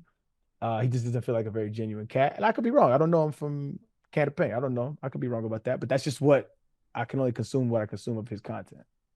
I tend to agree with you though that people that like make a brand for themselves out of just like, hey, tune in to watch me give away this thing. They usually have ulterior motives. I tend to agree. Yeah. Um, I don't know. Most people that I know that do really really good work, they're just quiet about it because it's not about the eyeballs. And if so happens somebody run a story on it, that's cool. But yeah, I've been on both sides. I've done it for the cameras and I've done it in private, and I feel much better doing it in private. Again, I do get something out of it. I agree. It feels so good Mm-hmm. helping people, and I love that feeling. I love being able to help people. I love that feeling. Yeah, if you enjoy it, if you say to yourself like this is important to me to do this, important to like involve myself, make somebody's day better. That's good. We can agree that's still good, right? Yeah, yeah. I'm coaching right now. I love coaching these little motherfuckers, man. I have fun. It's fun, but I get something out of it. I don't know that I would do it if I didn't get anything out of it. I don't know that. Are you competitive? Oh yeah, hell yeah. So we we had a scrimmage yesterday, and I don't want to out any kids. You know what I'm saying? So like I don't highlight this, but it's like so we go to practice, and it was an offensive day. So I'm the OC, so I kind of run practice. And there's another group of kids that practice on the same field of us, and they're just on the they practice on the other side of the field, and they're the same age group. And the coach comes up to me, he's like, "Hey man, is it cool if we just get in like a little scrimmage at the end of practice?" I said, "Absolutely, let's do it." So at end of practice goes, we run our drills, and end of practice comes, and we get in the huddle. Yo, one's up. I huddle them up. I'm just like, "Hey, it's time to fucking eat." You know what I mean? Let's Mm-hmm. fucking go.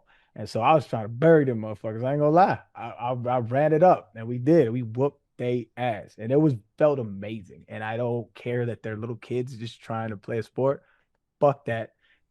We ball. Yeah, absolutely. Afterwards, a kid in the other jersey, they come off crying, and I'm a nice guy. Hey man, you keep your head up, man. Keep working with the move. It's not personal, but when we're between them lines, that's food, doggy. What's your policy on talking to refs? Like coaches or players? You. You, not the 10-year-olds. Well, I mean, because kids will like complain about calls. I didn't know what you were talking about. I I never have. Even when I was a player, I didn't see the point because like I'm not. What are you gonna pick up his flag and be like, you know what, dog? You make a good point. Change the call. That's never happened. And so I just never saw any utility as a player. As a coach, I may gain understanding. You know what I'm saying? Hey, what about this? Is he doing this? Like, give me understand why you calling this or whatever the case may be. So give me understand. It's never refs have a hard job. I don't know if you've ever been a ref before, but it's not easy. Yeah. It's you have to watch everything and everybody's watching. So everybody's watching their perspective and they are locked into what they're locked into, and you have a job. It's hard to do. Refing is not easy. And so I give leniency. It's especially in little league, boy, they be on their head, they be on their bumper after games. Refs sometimes gotta run off the field because parents are so pissed. And it's like that's not me. You out here trying to get $25 or $50, however much they pay you. Maybe you're doing it for free. Maybe you just want to help out. I'm not gonna be a nuisance, dog. You make a call, you make a call. We move on.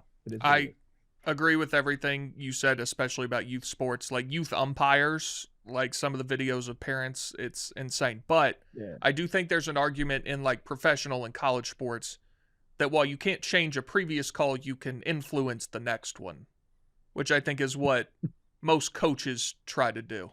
That happens in college basketball. If there's like 4, 5, 6 calls in a row go one way, a coach will intentionally get a technical foul, lose his mind, and then all of a sudden the tide starts turning, and now all the calls are going their way. So what's that old saying? You can catch more flies with honey. You can catch flies with honey, but you catch more honeys being fly. Okay, That's- that's I not like the one that. I was going for, Maddie, but I love that shit. Isn't that the thing? You get No, more flies with honey. that's a variation You on catch catch more flies with honey than Oh, vinegar yeah. is the Oh. I was more the real talking about, saying. I believe human beings react better to positive interactions. And so let's say he makes a bad call and I'm just like, hey, yo, ref, what'd you see there, man? You know what I mean? Okay, bet. You know, hey, watch the holding on this. Hey, good stuff. Don't worry about it. Yeah, believe, I think that's good. yeah, I think yelling at any other human being, that's always a last resort. Although I did cuss this lady out in the restaurant the other day. So we out there. It's my birthday. So my Should've birthday, I'm led there with with my baby this. moms and my baby, huh? Should have led with this. Yeah, I forgot. So it was a table of two older women, probably like 60, 70 years old. Could have been 50. You know how people age nowadays, and a white dude. And I was sitting there, and my baby is loud for sure. But we're in a restaurant, and it's like it's Sunday. There's other families there. People understand, right? And so my baby gets kind of restless after she's done eating. So we kind of let her just around the table, right? She don't get too crazy. She don't bother nobody. But she yelped. She was like, ah, like really loud, right? And everybody kind of looked. Everybody, 99% of the people there that looked saw it was a baby, and they were like, oh, it is what it is. The lady then goes, hey, talking to my baby. She goes, hey, don't do that. Be quiet. I fucking snapped. I lost my shit. I did. I lost my shit. And so I wasn't too mean, but I was like, hey, yo, hey, that is a child. Don't talk to her. I said, you got a problem, come to me. I said, don't touch the baby. Because she started my girl. My girl was like looking like she got scared. And I was like, I said, don't talk to her. Don't do that. And then the dude comes up to my table and he goes, hey, no. I'm just saying, you gotta take care of it. It's a restaurant. We're trying to have a nice day. I said, hey, bro, that's a child. I said, be an adult. I said, children are allowed. It is what it is. Be an adult, dog. Don't talk to my baby like that. Don't do it. Pissed me off. And When you then said you cussed them out, did you actually cuss at him or just like you just did? it was like that. I ain't really cuss. Cause if it could have went there, but they tucked their tail as they should. But the restaurant staff came up to me and it was like, look, we're sorry. We understand. We'll go talk to him. I was like, you don't gotta talk to him. We're fine. But like people were like, yo, sorry about the assholes. Cause it was out of pocket. I'm a very nice, I understand how babies could get, I get that, but like I'm a very understanding man. They was out of pocket. What kind of restaurant? Did we lose him? No, that shit was wild. Everything just went black and went back on. Can you hear me? Yeah. Philadelphia experiment. Oh my God, the Lord has Reappeared. smithed. What is it called? Smited? Smitten, smited, smote. It might actually. I don't know if it's smited or smote. It was a steakhouse. Nice. Hmm. Oh, it is smote.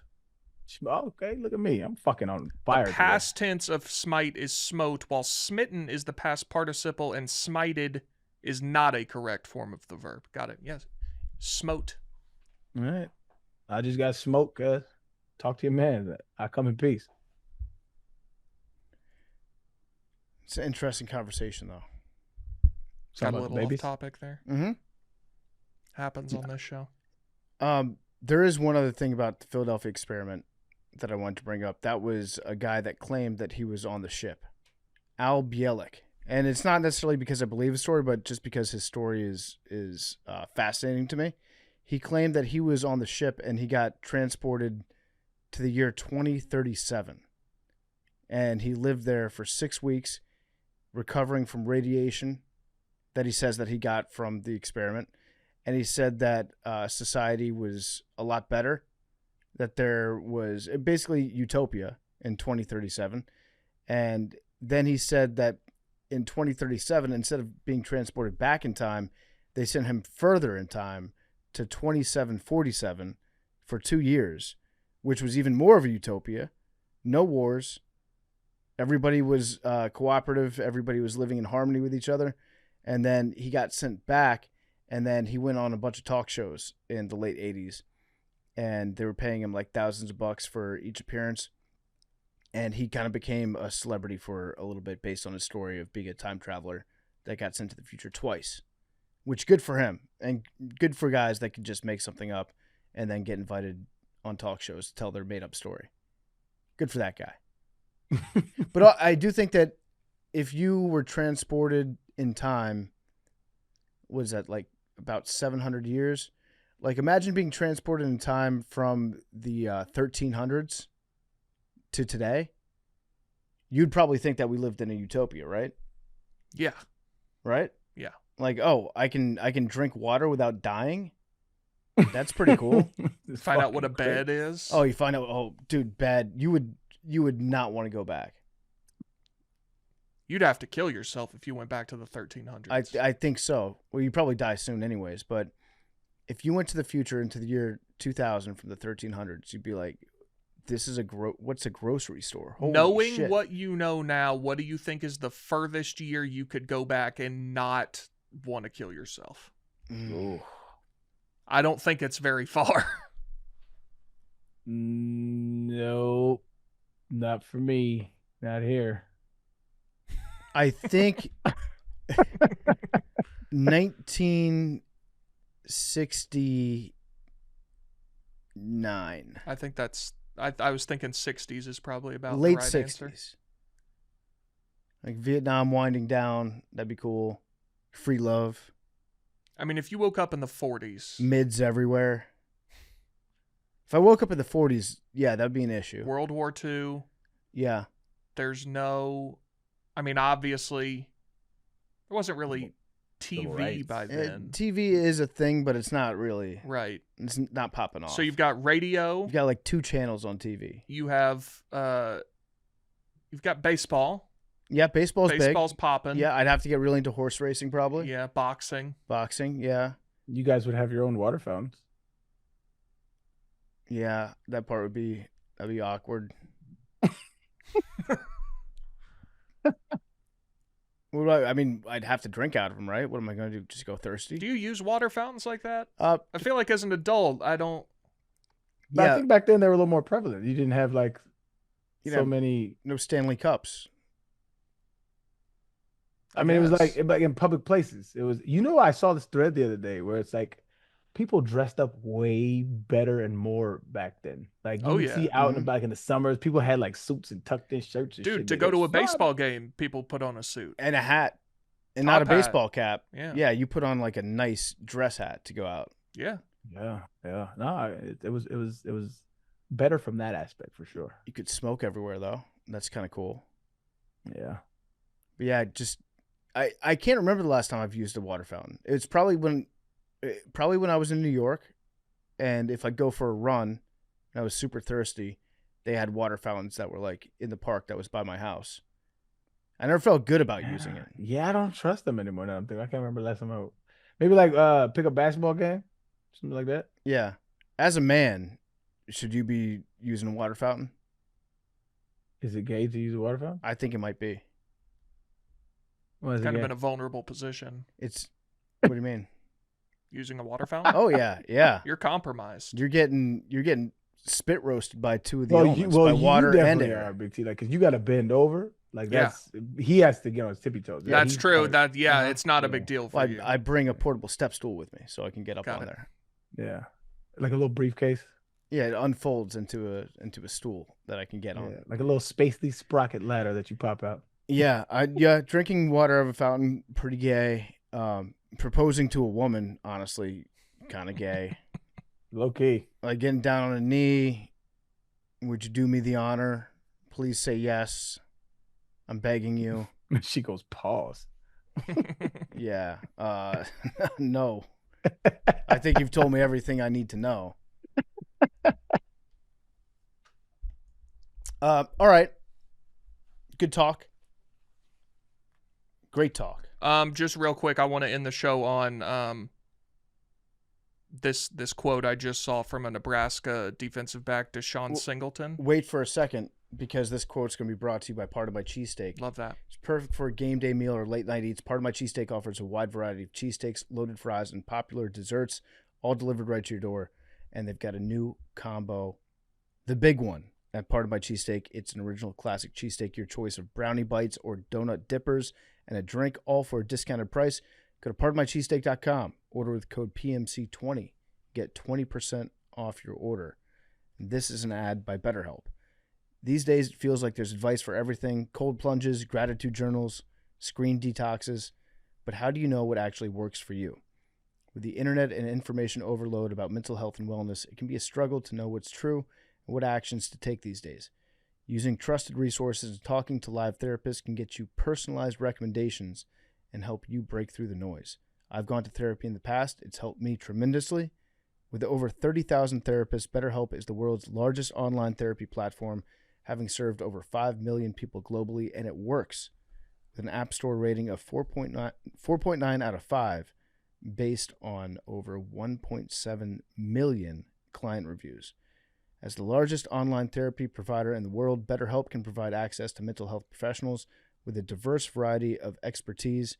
Talk it out with BetterHelp. Our listeners get 10% off their first month at betterhelp.com/dose. That's betterhelp.com/dose. All right, Big T. Just to get people fired up for football, Nebraska DB Deshaun Singleton was asked about kind of the hype around Nebraska this year in their season opener. He said, quote, "We finna make people in wheelchairs stand up." I like that. Yeah. I like that. Jesus did that. Yes. Mm-hmm. What do you think, Big T, about the quarterback situation with Dylan Raiola? I'm not a fan of his. His general vibe. His whole thing. Arian, are you familiar with Dylan Raiola? I'm not familiar with Dylan. He is the son of former Lions lineman Dominic Raiola. I don't know if you remember that guy. Great player. So this is his son. He was a 5-star quarterback, number 1 recruit in the country, right? Believe so, out of Buford High School, which we've talked about. So he committed to Georgia, Mm-hmm. decommitted, decided to go to Nebraska instead. He looks a lot like Patrick Mahomes. And when I say looks like, I'm not talking about his play. Oh, wait, is that the Nebraska Physically. kid? Yes. Yeah, Okay, physically. I've seen him, yes. I've seen clips. And he's cut his hair to look like Patrick Mahomes. He wears the same like sunglasses and clothes that Mahomes wears. He wears number 15 in red. He might have gone to Nebraska to look more like Patrick Mahomes. And Georgia was where he was committed before. And Georgia was where he was at. But there's a lot of black in the logos and the uniforms. Might not have played Still as red, well. though. but Still yes. red. What's your take on that, Big T? I mean, it's clear he's doing it intentionally. He said the other day, like, "Oh, I can't fault God for making me look like him or something." Yeah. Like, God made you look a twinge like him, and then you made you look a lot like him. You leaned into it. But I think he's a talented player. I don't begrudge him at all. He's not my favorite. What do you what are your expectations for Nebraska this year? I think their schedule lends itself to them having a very good year. And playoff? Potentially. I don't know if it's likely, but I think they've got a really good shot. I have a sizable future on Nebraska over 7.5 wins. Okay. Nebraska in the playoff would be interesting. More or less likely than Tennessee? More just because of their schedule. Okay. Is this year the first year back in Adidas, or is it Next year. Still got one more year. I'm buying up everything I can. Yeah, I hate this move. This move is. I'm gonna hit Chicken Hawk, man. And they do like, it's usually, sometimes it's every year, sometimes every other year, but they do like a sale of all the surplus athletic department stuff. And I assume they're going to have a big one next year when they're getting rid of all the Nike stuff. And I'm flying to Knoxville for that. So if that's during the week, I'm going to miss a show. I'm going down there. Maybe we can do like I'll do the show from in line. I don't care. But I'm buying up everything I can get. What if Adidas just comes out with some fire, though? I've been looking at the Adidas gear for all the teams they currently have, and it's bad. Who do they have? Not good. Arizona State, Louisville. Hey, in your wedding, are Nebraska, you gonna Miami. have like a trim of that orange on all the tuxes? That should be kind of lit. I have there. So during the ceremony, there won't be any of that, but we're in talks for reception attire. Okay, we're in talks. Okay, what is the give and take? It's a little bargain. I'm looking for checkerboard jacket for the reception.